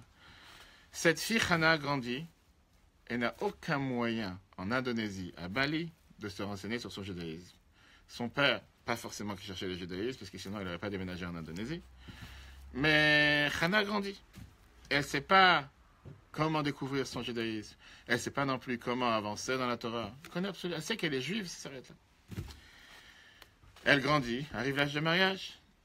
Elle rencontre un voisin musulman qu'elle a fait connaissance depuis son bas âge. Elle se marie avec lui. Comme ça, ils font leur mariage. Cette Hana Sayers, avec ce jeune musulman, fonde une famille, dont 3 enfants. Et ils ont 3 enfants. Le grand s'appelle David, de qui on parle ce soir. Puisque la mère voulait quand même que les enfants gardent un minimum de judaïsme, pour le peu qu'ils faisaient dans la maison, elle a décidé qu'elle ne voulait pas l'envoyer à une école musulmane, mais elle préfère l'envoyer à une école catholique. Elle s'est dit qu'en choisissant la copie et l'original, il vaut mieux choisir la copie. L'original, elle n'avait pas, elle a pris la copie. Passent les années, David il se rapproche de la bar mitzvah. Hana, la mère, avait énormément de peine en se disant « J'ai toujours rêvé d'avoir une bar mitzvah. Faire une bar mitzvah à mon fils, ça aurait été mon plus grand souhait. Qu'il monte à la Torah, qu'il lise la Haftara, comme ils ont l'habitude certains. Comme n'importe quel enfant juif aurait pu faire. Mais comment? Je suis à Bali, en Indonésie, mon mari musulman, rien. Il n'y a pas de rabbin, j'ai rien, il n'y a absolument rien. Par où je vais pondre ici une bar mitzvah, faire quelque chose, avec qui, quoi, comment? D'abord, je ne sais pas si vous savez qu'au jour d'aujourd'hui, la religion juive n'est pas reconnue en Indonésie. Ça fait partie des religions qui est interdite. Et on n'a pas le droit d'avoir une synagogue officielle. Proche de leur maison, en Indonésie, il y a une petite synagogue qui est ouverte exclusivement et spécialement pour le jour de Kippour. Et comment on sait que c'est une synagogue? Parce qu'il y a un Magen David à l'extérieur de la synagogue, on sait que c'est un bâtiment juif. Hana, sans le besoin d'aller verser son cœur à Dieu, vous connaissez la fameuse Hana, la Torah nous raconte, Hana qui n'avait pas d'enfant, qui est partie prier au temple, qu'on a pris pour une soule, etc. Donc elle a réussi à obtenir les clés de la synagogue, et elle rentre dans cette synagogue qui est fermée toute l'année. C'est juste pour Kippour. Et elle va là-bas prier. En rentrant dans la synagogue, elle voit que c'est un endroit délaissé. Sale, qui n'a pas été nettoyé depuis des mois et des mois. Ça laissait tellement mal au cœur que je rentre dans cette synagogue et j'ai envie de prier que ce n'est pas du tout l'endroit convenable. Elle a décidé, je vais commencer à balayer, je vais mettre un peu de l'ordre. Ça me fait de la peine de rentrer dans cette synagogue et de voir qu'il n'y a rien qui se passe. Sur la table de la synagogue, elle trouve une photo du rabbi. Une petite photo du rabbi. Hana, elle regarde la photo. Et elle dit la chose suivante. Cher rabbi, on dit de toi que, tout de suite, on dit de toi que tu te soucies des Juifs du monde entier. Si je te dis qu'aujourd'hui, tu as au Pakistan, en Afghanistan, en Indonésie, des gens qui regardent les vidéos du Rabbi tous les jours. C'est très simple, je vais dévoiler le secret, même si on a enregistré en live. Aujourd'hui, avec les vidéos qui partent par WhatsApp, et les vidéos sur l'application de Jam, et les vidéos qui sont sur Internet, sur YouTube, tu peux savoir d'où viennent les gens qui regardent les vidéos. Je travaille avec les bureaux de Jam à New York, et plusieurs fois, ils m'ont montré, pour certaines vidéos, qui ont fait le tour de la planète, qui sont vues dans les pays que tu ne peux pas t'imaginer qu'une personne là-bas regarde le Rabbi. Et pas soupçonner que c'est des Juifs qui regardent le Rabbi. Des centaines de milliers de viewers, des gens qui regardent les vidéos, sont des non-juifs, des musulmans, des catholiques à travers la planète chaque jour. C'est très simple, sur n'importe quel sujet, je peux vous montrer après quelques vidéos. On n'arrive pas à croire, mais c'est la réalité. Et donc, que cette femme ne connaisse pas le Rabbi, oui, bien sûr qu'elle connaisse le Rabbi, pas à s'inquiéter. Donc, elle voit la photo, et d'ailleurs c'est comme ça qu'elle a vu, et qu'elle connaissait, et elle dit comme ça, cher Rabbi, tu te soucies pour les Juifs du monde entier. Je t'en supplie, fais quelque chose pour mon David. Elle ferme ses yeux, elle finit ce qu'elle a fait dans la synagogue, on vient de dire qu'elle a nettoyé quelques heures, etc., et elle ressort à la maison, elle ressort pour partir à la maison. Au moment où elle ferme la porte, je dis, c'est une histoire véridique qui s'est passée dernièrement. Elle voit quelque chose qu'elle n'arrive pas à croire en Indonésie. C'est quelque chose qu'elle n'a jamais vu de sa vie. Elle voit à la porte de la synagogue un chassid Chabad qui s'appelle David Skurder. Je le connais personnellement. C'est un juif qui habitait avant à Manchester en Angleterre. Aujourd'hui, il habite en Afrique du Sud. Elle s'est dit, c'est pas vrai. C'est un rêve. C'est pas normal. C'est le moment où je viens de prier. Je me tourne au Rabbi pour voir. Elle voit pas juste un rabbin ou un juif, un Lubavitch, qui se trouve à la porte comme s'il attendait, on dirait, c'est le piège. Puis il l'a attrapé en flagrant délit. Elle vient de sortir de prière. Qu'est-ce qu'il faisait là-bas? Lui, c'est un commerçant et il travaille dans le monde entier. Avant, il était, comme j'ai dit, à Londres. Et aujourd'hui, il est en Afrique du Sud. Et lui, il a reçu une fois une mission du Rabbi que dans n'importe quel endroit où il visite sur la planète Terre, il ne peut pas aller juste pour ses affaires personnelles. Il doit aller aussi s'intéresser à ce qui se passe à la communauté juive. Comme il vient de partir en Indonésie pour faire des affaires, il s'est dit, maintenant que j'ai fait mes affaires ou avant ou après, j'arrive voir ce qui se passe dans la communauté. Comme la seule synagogue qui a le droit d'être ouverte de jour de Kippour, comme on a dit tout à l'heure, c'est ce petit bâtiment. Il s'est dit, je vais aller là-bas. Et donc, il était juste de passage dans l'île de Bali, en train de chercher la synagogue. Il arrive devant la synagogue au moment où la porte est en train de se refermer et cette juive qui est toute seule, qui demande de l'aide, qui crie pour avoir quelqu'un qui l'aide, lui se trouve devant la porte. Skurder, il a pris ce David à Londres.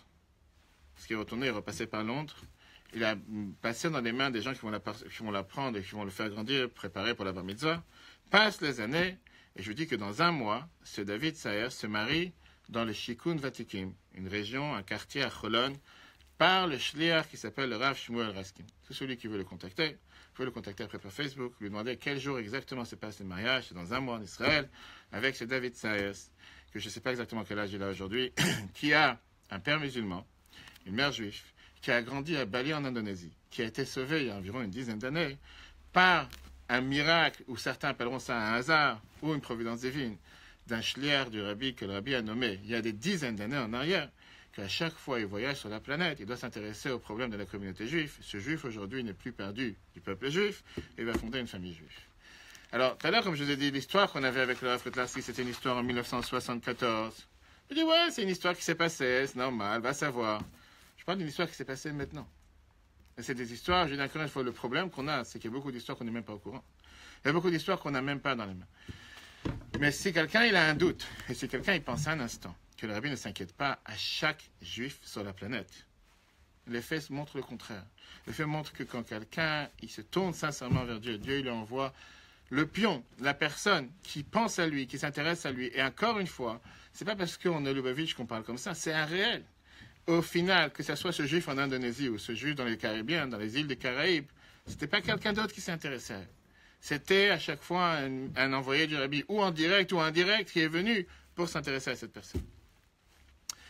Avant de passer à la troisième histoire, concrètement, je t'ai dit, on va voir ensemble 2 lettres dans lesquelles le Rabbi demande l'importance de lui écrire. Je ne sais pas si on a, en général, dans les cours que John avait travaillé les étudiants, on fait toujours un tour de table. On peut faire ici un tour de table, rapidement. On peut dire votre nom, poids, taille. Quelle était la dernière fois que vous avez écrit au Rabbi? J'ai officialisé mon pseudo. Ça veut dire Il y a un mois. Ah, Mazal Tov. Ça veut dire, et avant ça? Bah, tous mes pseudos. Avant tous mes pseudos. Ça veut dire, mais en deux mots, donc si tu ne devais pas te fiancer, pas besoin d'écrire. Si, bah, les dates importantes. Quoi? Dis-moi par exemple, quoi, quand, comment? Tous les combien? Environ? Je sais pas, une fois par mois. Une fois par mois, réellement? Ok. Je pensais que j'avais affaire avec un autre public. Ok. Toi? Pour divorcer? Non, d'accord. Alors? Non, j'écris pas souvent. Quand on te dit qu'il faut écrire, t'écris. Mais comme ça de toi-même, non? D'accord. Et tous les combien environ? Une fois par mois, une fois par an? Moi, je parle de 3 fois par an. D'accord. À côté? À l'école. Ça veut dire que quand on te demande d'écrire, et quand on ne te demande pas d'écrire? D'accord. Donc c'est la punition de la classe, ça veut dire. Maintenant, vous allez écrire. Ok. Pourquoi pas? Vas-y. Alors, moi, j'ai écrit pour Yudjvat avant Shabbat. D'accord. Et après, j'écris en général quand je ressens le besoin. Donc, à peu près une fois par mois, à peu près. D'accord, parce que tu as beaucoup de soucis. Tu te demandes des soucis. Il faut se suicider, sauter dans la Seine. Non? Alors? Bah, pour moi, c'est un peu comme un père, le Rabbi. Donc, Très bien. D'accord. Vas-y. D'accord. Quand quoi? Hein? Quand on ressent le besoin. Ok. La suite? bah, quand il a le temps physique, pour Yudjvat, et quand je ressens le besoin. Quand je sens le besoin. Ça veut dire que Souvent. il faut vraiment sentir le besoin, comme on dit. D'accord? Vas-y. C'était quand? D'accord. Et la prochaine fois, ça sera quand? Et pour Yudjvat, t'as pas écrit? Pas grave. On va voir après. Je suis pas là en train de juger, hein. Je demande une question. C'est pas noté, t'inquiète pas. Je sais même pas comment tu t'appelles, pour te dire. Donc c'est pas. La suite. Bonsoir. Vas-y. Vas-y, n'aie pas peur. Bonsoir, hein? Tous les combien? Jamais. Quand est-ce que c'est la dernière fois que tu as écrit? L'année dernière. Ça veut dire quoi? En français ou en hébreu? C'est- Non, je parle en date française. Je vois juste à Kfar-Chabad. T'étais? À Kfar-Chabad. Tu étais à Kfar Chabad? Et donc, il y avait un juif qui t'a dit, viens écrire. Peut-être c'était un musulman qui t'a demandé d'écrire, non? D'accord. Et donc, c'est pour ça que tu as écrit. Ok, pourquoi pas? Dora Léa? Pour Yudjvat. Ok. À côté? Moi, c'était juste avant le Frère Marianne. Aujourd'hui. Tu as eu tellement peur qu'il n'y a personne qui vient, tu t'es dit, il faut demander à Rabbi. Non, mais avant chaque D'accord. vidéo, la fin. D'accord, avant chaque activité, tu écris. Donc, ça veut dire que tu écris tous les jours? Peut-être une fois par. Peut-être pas une fois par semaine, une fois tous les 2 semaines. Une fois tous les 2 semaines. Ok. On est en train de faire un tour d'étape pour savoir combien, qui, quand écrit. Qu'est-ce que tu dis? J'ai écrit dans le soir du Yudjvat. D'accord. Et avant ça? C'était à Québec. Mais j'écris pendant les événements. Pas vraiment. Dès qu'il y a des événements, c'est un attentat, quelque chose? Non. Non. D'autres classiques. Regardez ce que Rabbi il écrit. Premièrement. Hein? Excusez-moi, non, j'ai juste dit qu'il fallait qu'il mange. Ah, bien sûr, vous pouvez manger, c'est cachère, excusez-moi. Non, mais c'est vrai, vous pouvez manger. On sait que on a l'habitude en général. C'est très bien que dans la majorité des cours que je donne, les gens ils mangent, moi ils parlent pas. Mais là, même si vous ne mangez pas, vous ne parlez pas. Vous pouvez manger, c'est permis. Si vous avez mal en plus. Regardez une lettre que Rabbi il écrit le 28 av 1950. Je vous traduis la lettre. Texto, j'ai amené le texte avec moi. Si vous voulez, après, je peux vous l'envoyer. Je suis toujours content de savoir ce qui se passe avec la NH, avec les Sidim Rabbi dit. C'est sûr que avoir des bonnes nouvelles, savoir des bonnes choses, ça me donne beaucoup de satisfaction et beaucoup de joie. Et même si Dieu nous en préserve le contraire, pas de bonnes nouvelles, au moins le fait qu'on ait un contact par lettre, ça renforce. Et ça diminue énormément le sentiment de se sentir tout seul et d'être démoralisé. Est-ce que ça rejoint ce qu'on a dit tout à l'heure? Rien que d'avoir un contact. Rien que de savoir qu'on a avec qui écrire. La Bible termine avec une phrase énormément importante. C'est connu, ce qui est expliqué dans plusieurs livres, que même si on ne peut pas aider quelqu'un matériellement, le fait de penser, avoir une bonne pensée et des bons souhaits pour chaque juif l'un envers l'autre, c'est déjà énormément important. Surtout quand on fait descendre ça dans la parole et quand on parle du bien d'un autre et le manque qui lui manque, c'est sûr que ça peut avoir un impact pour améliorer sa situation. Ça, c'est lettre numéro 1. Lettre numéro 2. Ça aurait été tellement important que chaque mois, on pourrait avoir un rapport de qu'est-ce que vous avez fait dans le mois, qu'est-ce que vous avez avancé, qu'est-ce que vous avez diminué. Et la Bible donne un exemple. Maintenant, c'est Rosh Chodesh Iyar. De savoir, avant Rosh Chodesh Sivan, vous savez que pendant 50 ans, le Rabbi est parti au OL fixe, de manière fixe, 2 fois par mois. Il y avait des mois, il est parti des dizaines de fois. Mais 2 fois par mois, c'était le 15 du mois, puisque la lune est pleine, Kaim Aser et Bashlemut, le 15 du mois, une date importante, et la veille de Rosh Chodesh. Il n'y avait pas une seule fois que le Rabbi n'est pas parti, ces 2 dates. Là, le Rabbi écrit à une jeune de 16 ans. Encore une fois, il faut penser que lui parle ici à des juifs qui ont de longues babes et qui sont des gens énormément importants. Le Rabbi dit, voilà, un jeune, il dit, tu viens me faire savoir que tu viens de faire 16 ans. Je suis sûr que tu as appris qu'est-ce que ça veut dire avoir les années et les jours qui soient pleins de sens, comme la Torah nous dit sur Abraham. Et tu demandes une bénédiction, mais tu ne me fais pas savoir où tu en tiens dans l'étude, ni quelle est ta situation dans la crainte de Dieu. Le Rabbi dit que l'essentiel manque du livre. Maintenant, le fait que tu viennes d'avoir 16 ans et tu ne prends pas part à tout ce qui se passe autour de toi, il y a ici un problème. Rappelle-toi que la Torah, elle te dit que le seul but pourquoi tu as été créé sur terre, c'est pour servir Dieu. Troisième lettre. La Bible dit, je suis content que tu m'as fait savoir des bonnes nouvelles de l'amélioration de la situation de santé de telle et telle personne.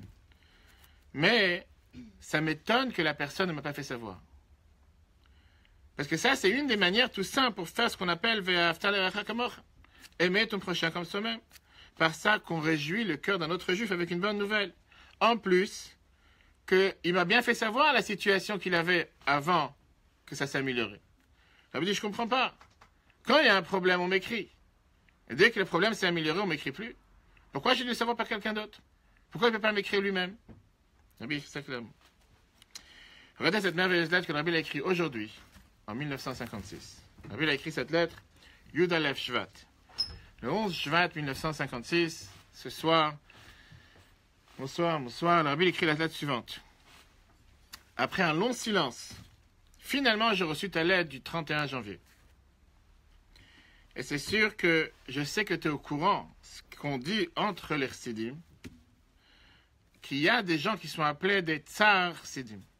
Qu'est-ce que ça veut dire Tsar Chassidim? Des Chassidim qui nous font souffrir. Qu'est-ce que ça veut dire? Il a expliqué qu'il y a des gens qui écrivent, je traduis le texte, seulement quand Dieu nous en préserve, ils ont un souci, ou ils ont une souffrance, ou ils ont un malheur. Que Dieu nous en préserve. Et ça m'étonne, Rabbi dit, que apparemment tu veux faire partie de cette catégorie. Des gens qui écrivent seulement quand ils ont un souci. Et donc, quand tu as voulu faire savoir que tu as commencé un nouveau cours, il ne pouvait pas se passer d'une autre manière, mais qu'il y a aussi un malheur qui s'est passé. Et automatiquement, tu as envoyé une lettre pour le malheur et le problème que tu as eu. Et au passage, tu as fait savoir que tu as commencé aussi un nouveau cours. Le Rabbi termine cette phrase, écoutez, c'est tellement important, c'est tellement riche. Le Rabbi dit, ça aurait été tellement bien pour tous les côtés, pour les deux côtés, c'est-à-dire pour lui comme pour moi, si les gens seraient habitués à m'écrire et à me faire savoir n'importe quel sujet de joie. Joyeux. Et donc, cette habitude aurait pris une nature, et même dans la nature, on aurait senti le changement, et que Dieu fasse que la joie soit rajoutée chez vous. Là, le Rabbi ramène le Zohar de Vatat et Tzavel, le Rabbi ramène à chaque fois dans des dizaines de lettres, le Rabbi ramène ce Zohar, que quand quelqu'un tout va mal, et il trouve le moyen de remercier, Dieu lui dit, c'est pas possible qu'il ait des problèmes, il faut que je fasse en sorte qu'il n'en ait aucun. Et quand quelqu'un tout va bien et ne trouve pas le moyen de remercier, et à la place il trouve le moyen de se plaindre, Dieu lui dit, avec tout ce qui se passe de bien pour lui, il trouve le moyen de se plaindre. Pas forcément qu'il mérite tout le bien qu'il a.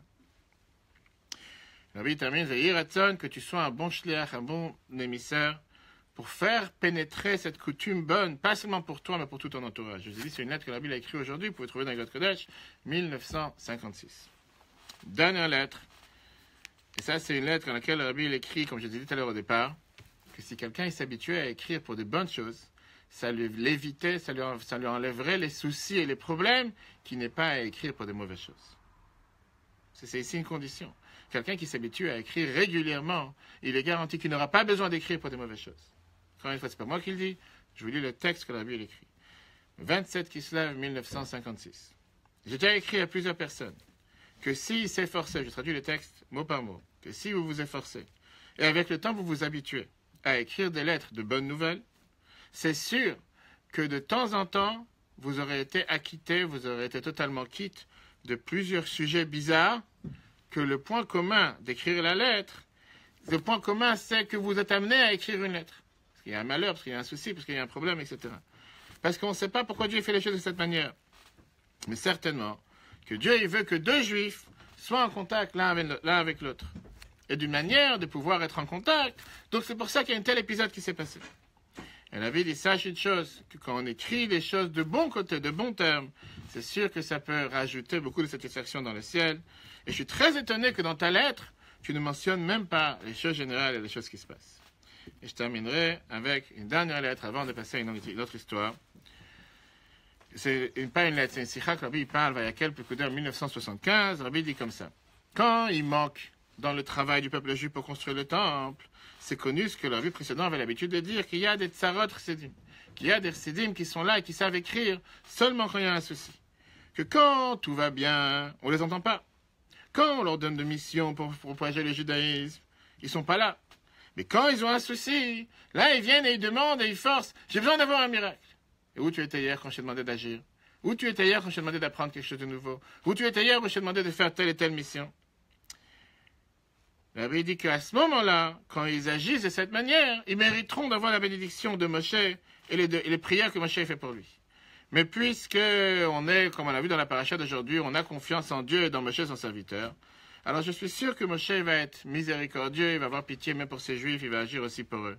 Mais au final, la Bible demande pourquoi ne pas faire partie des gens qui sont là pour faire savoir des bonnes choses.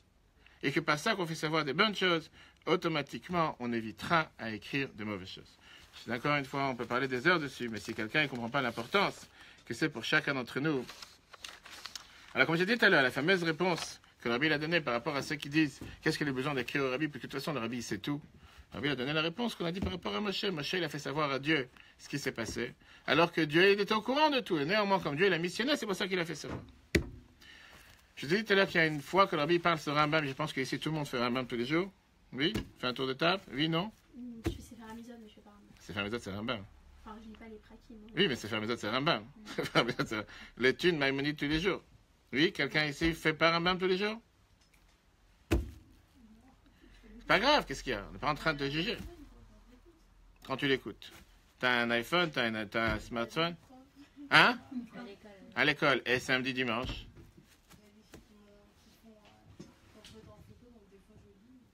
Sinon, ça fait des décalages, c'est quand tu montes des marches.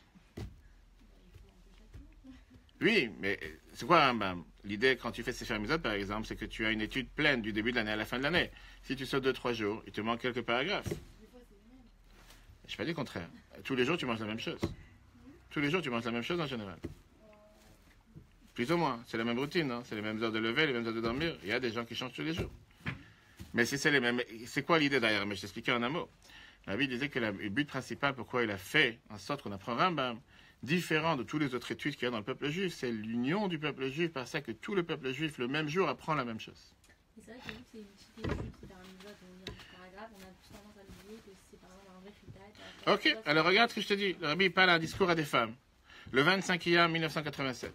Le Rabbi parle pour des femmes. D'ailleurs, au passage, parce que vous savez que le seul Rabbi dans l'histoire qui s'est tellement donné pour les femmes, c'était le Rabbi de notre Rabbi. Ça n'a pas existé avant. Le Rabbi précédent, il avait créé ce qu'on appelle le mouvement Achot Atmimim. Les sœurs de Tmimim, c'était à Riga, c'était dans les années 30. Rien à voir avec aujourd'hui. Le Rabbi était le premier à avoir créé le mouvement Neshe Ubnot Chabad. Les femmes et les filles Chabad. Le Rabbi n'a jamais créé ça avant. Ça jamais... Et le Rabbi descendait 2 fois par an dans la grande choule pour parler juste à des femmes. Mis à part le fait de recevoir des femmes à Yechidout, tout le temps de recevoir les femmes dans les dollars, comme vous avez pu tout de suite tout voir. Le Rabbi dit par rapport aux femmes, donc le Rabbi parle à des femmes. Puisque leur rôle essentiel, c'est d'être ce qu'on appelle des maîtresses de maison, l'essentiel de la maison, les piliers de la maison, éduquer les enfants, etc. Donc leur temps, il est temps important qui est consacré à leur rôle.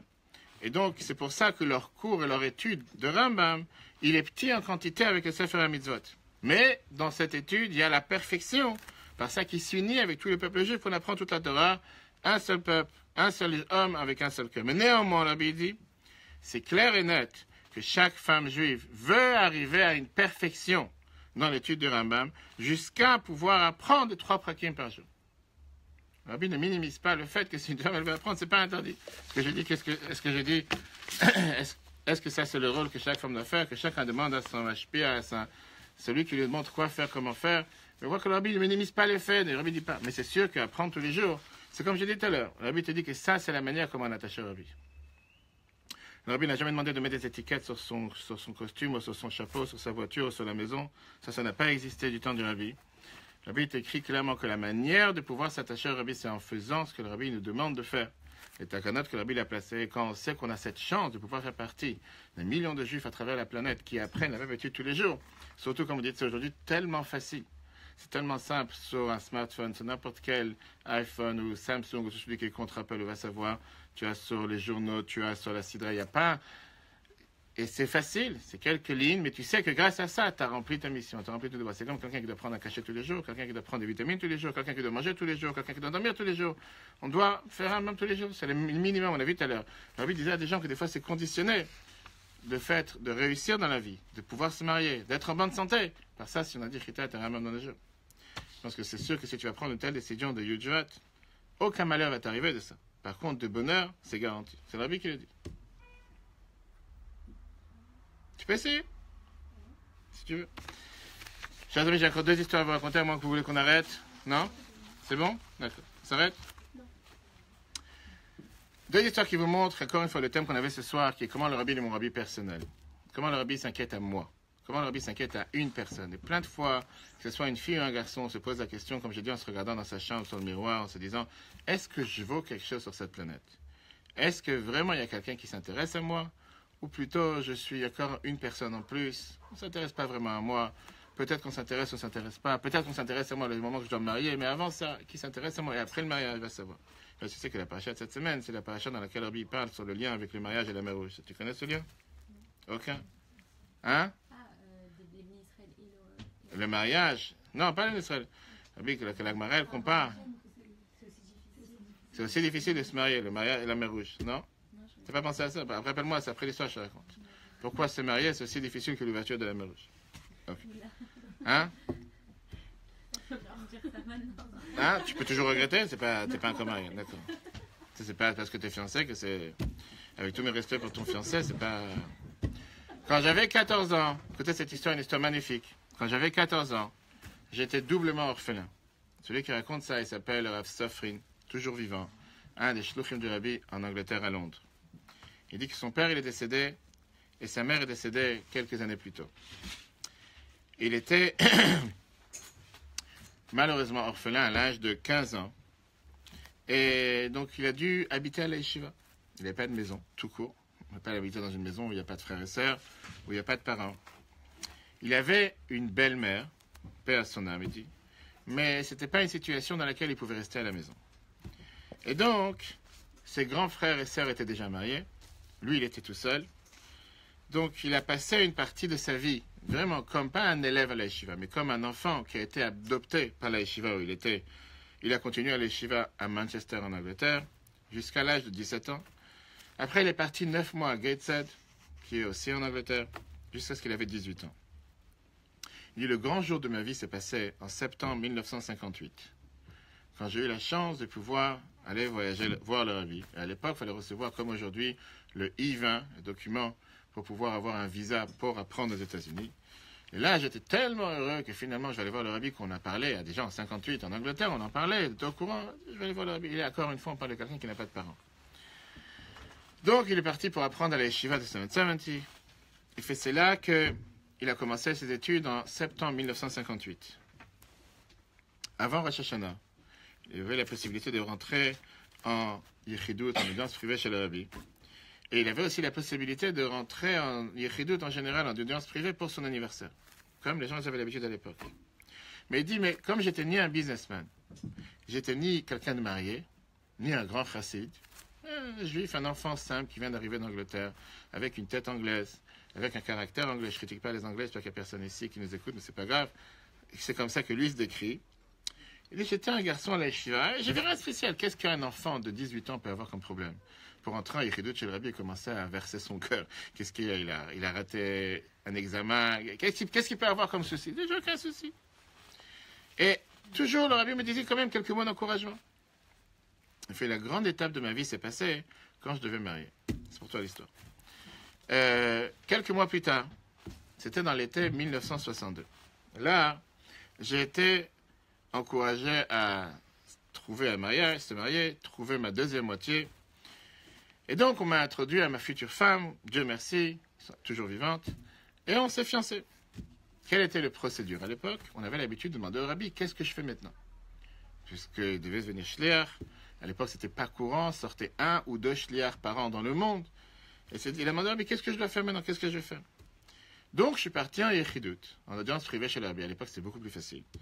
Et j'ai demandé au Rabbi, qu'est-ce que je fais maintenant? C'était quelques mois plus tard, il dit c'était au mois de mars, quand j'étais aussi en Yechidut en audience privée pour mon anniversaire. Le Rabbi m'a dit la chose suivante. Il m'a dit, essaye de trouver des opportunités de job, de travail, dans 4 places où tu as été jusqu'à présent.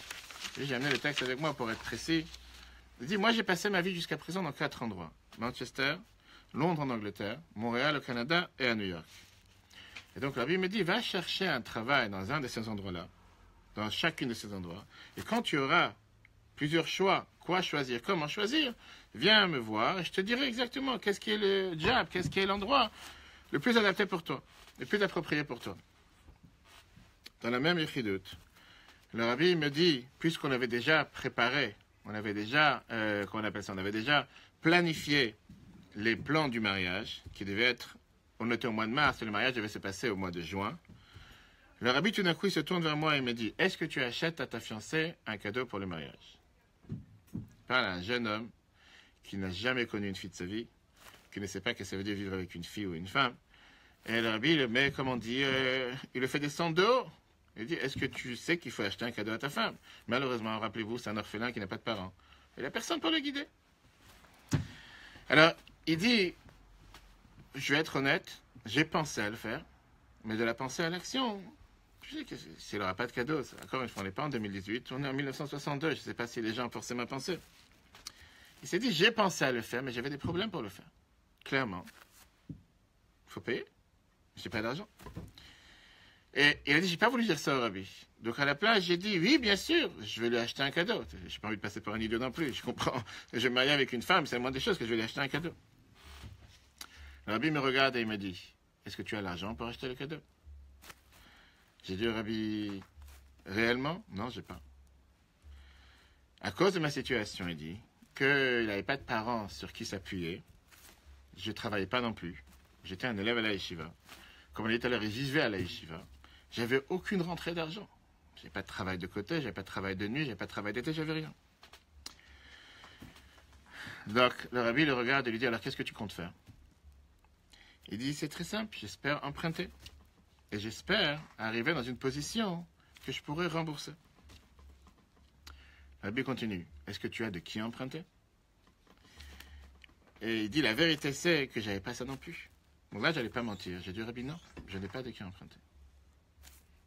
Simple. Le Rabbi lui dit, et les autres dépenses pour le mariage? Tu as certainement des autres dépenses pour préparer ton mariage.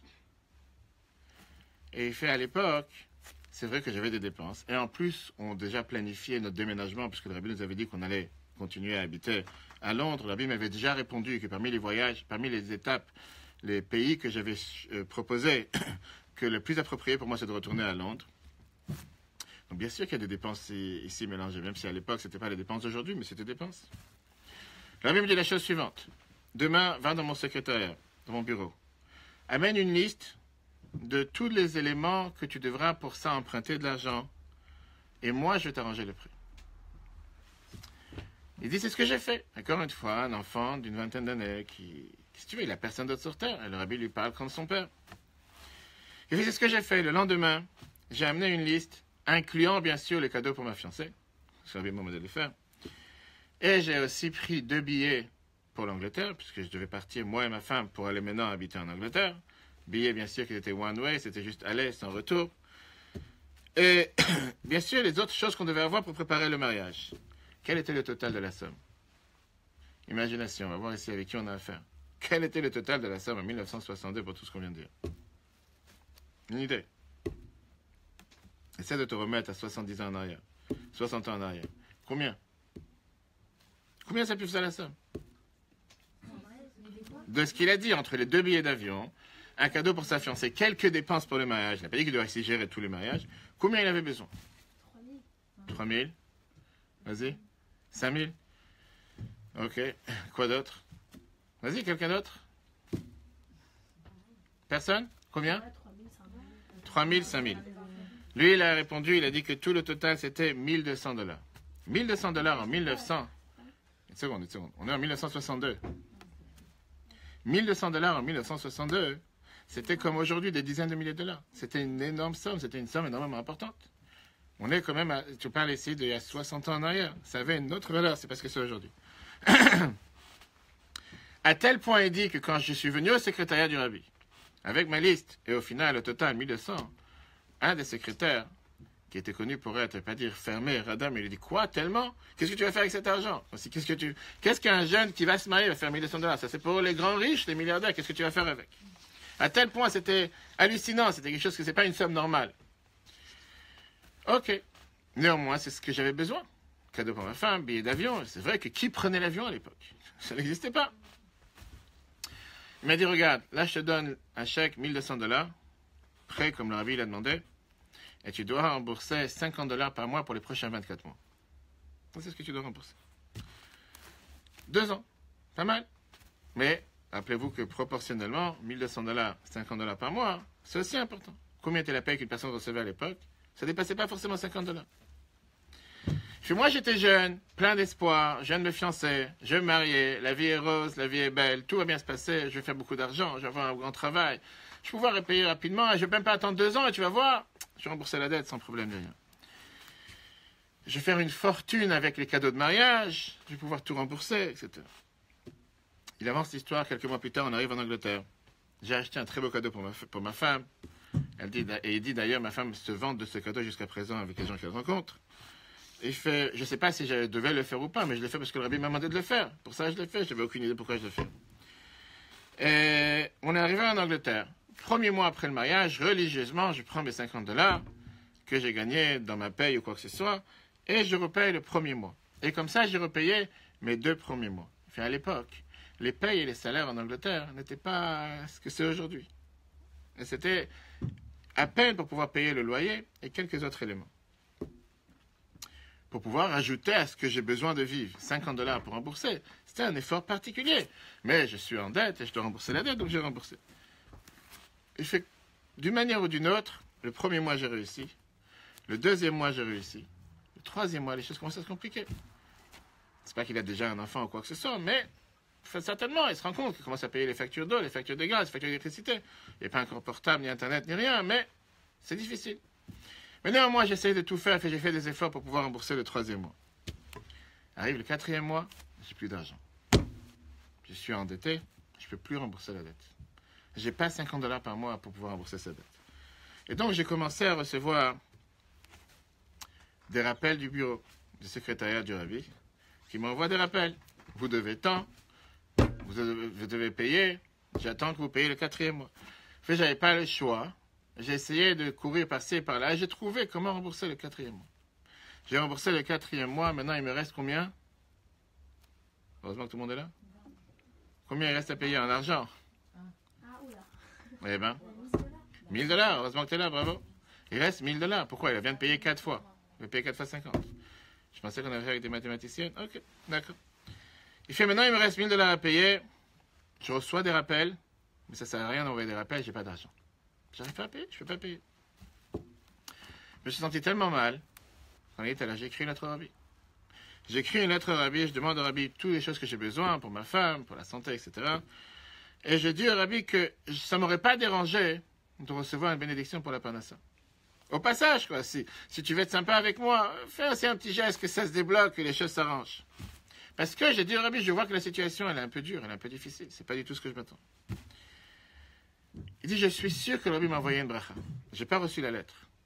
Mais j'ai aucun doute. Mais le point le plus important, qui était la meilleure indication pour moi, c'est qu'à partir de ce jour-là, je n'ai reçu plus aucun rappel. Fini. J'existe plus.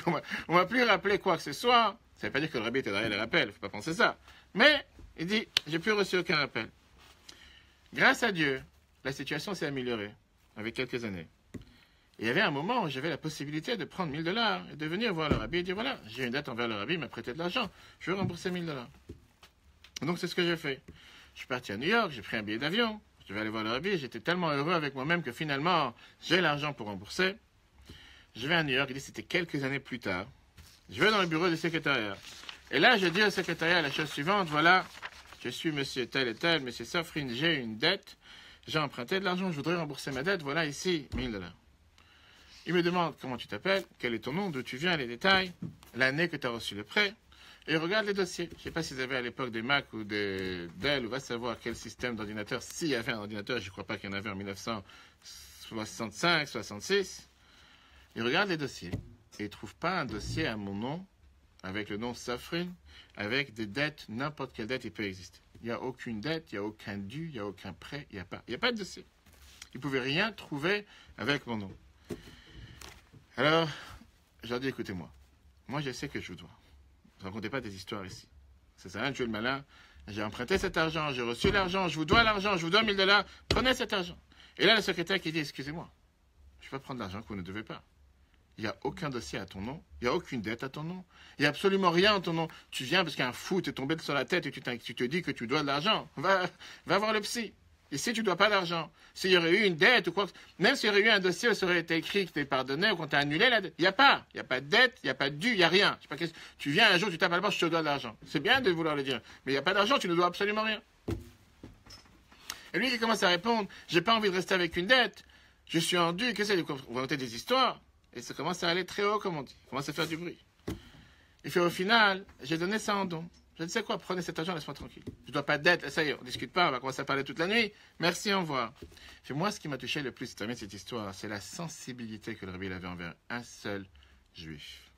Une personne.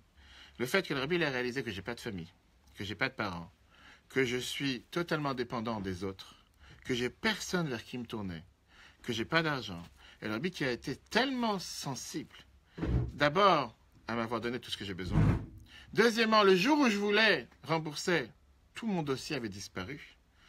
Le rabbi qui a montré encore une fois de plus, et il termine cette histoire avec des larmes, le rabbi était comme mon père.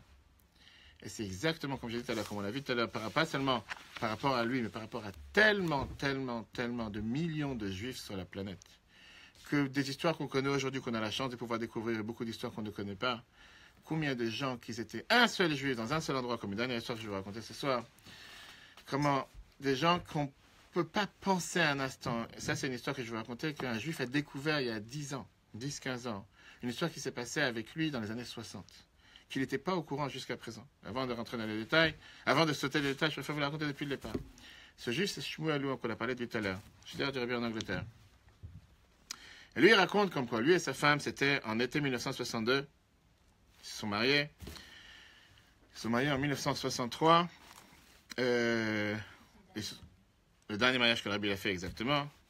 Et donc lui et sa femme sont venus visiter à New York pour rencontrer la famille d'un côté du mari ou de la femme, avec la permission du rabbi. Et lui, il est parti en Angleterre pour parler, pour faire des conférences, etc. Parce que le rabbi a dit que s'il voyage, il faut que ça soit associé avec des rapports avec le judaïsme, etc. Ok. Et donc, il dit, on était en Yechidut, en audience privée chez le rabbi plusieurs fois. Et à une de ces occasions, le rabbi lui demande, à sa femme, est-ce qu'elle a acheté des cadeaux pour ses parents quand elle va retourner les voir maintenant en Angleterre. Et à l'époque, c'est vrai encore une fois, c'était pas tous les jours qu'on faisait des voyages. Et le rabbi dit, assure-toi d'acheter des cadeaux pour ta famille. Après qu'on s'est mariés, je suis resté à New York avec ma femme, moi j'ai appris au collège.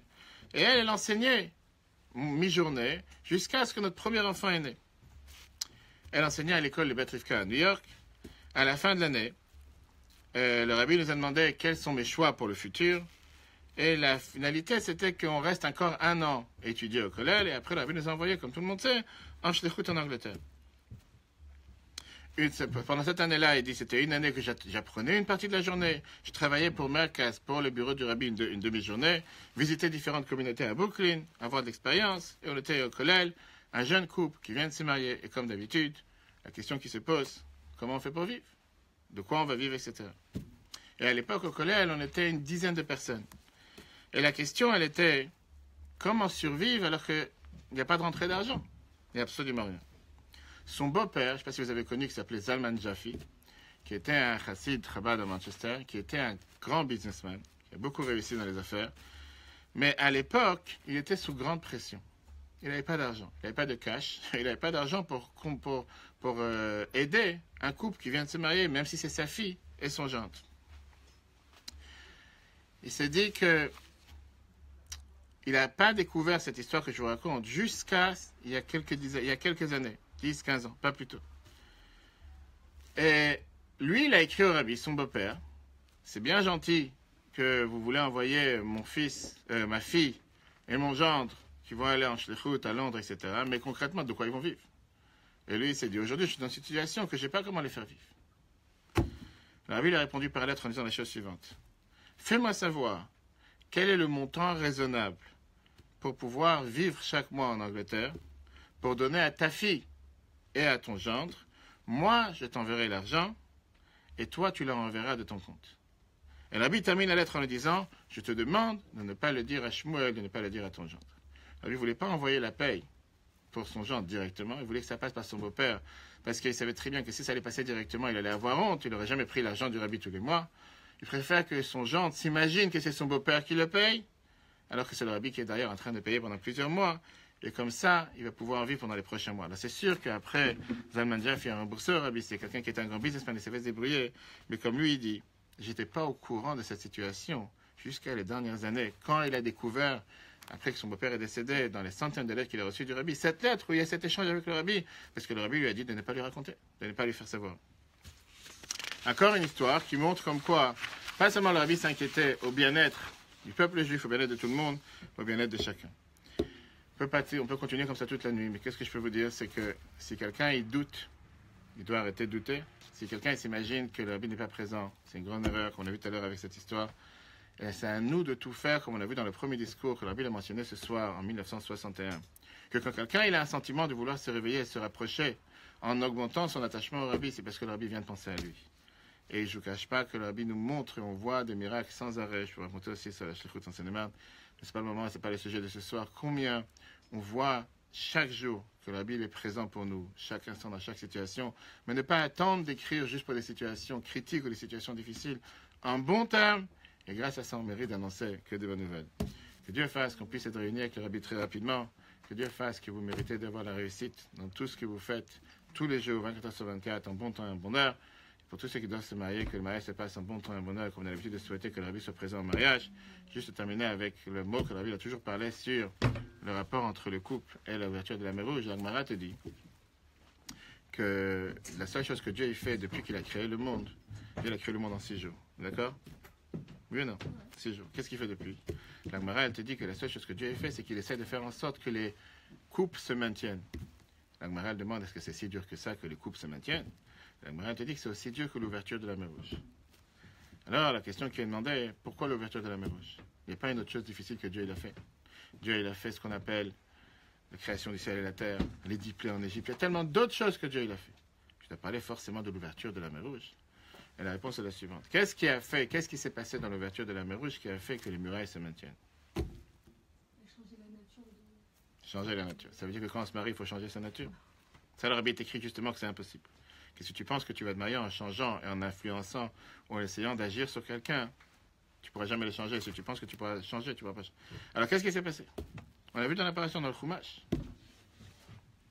Qu'est-ce qui a fait que les murs ne tombent pas? Le Chumash le dit. Clair. C'est idiot. Vous voyez que c'est idiot.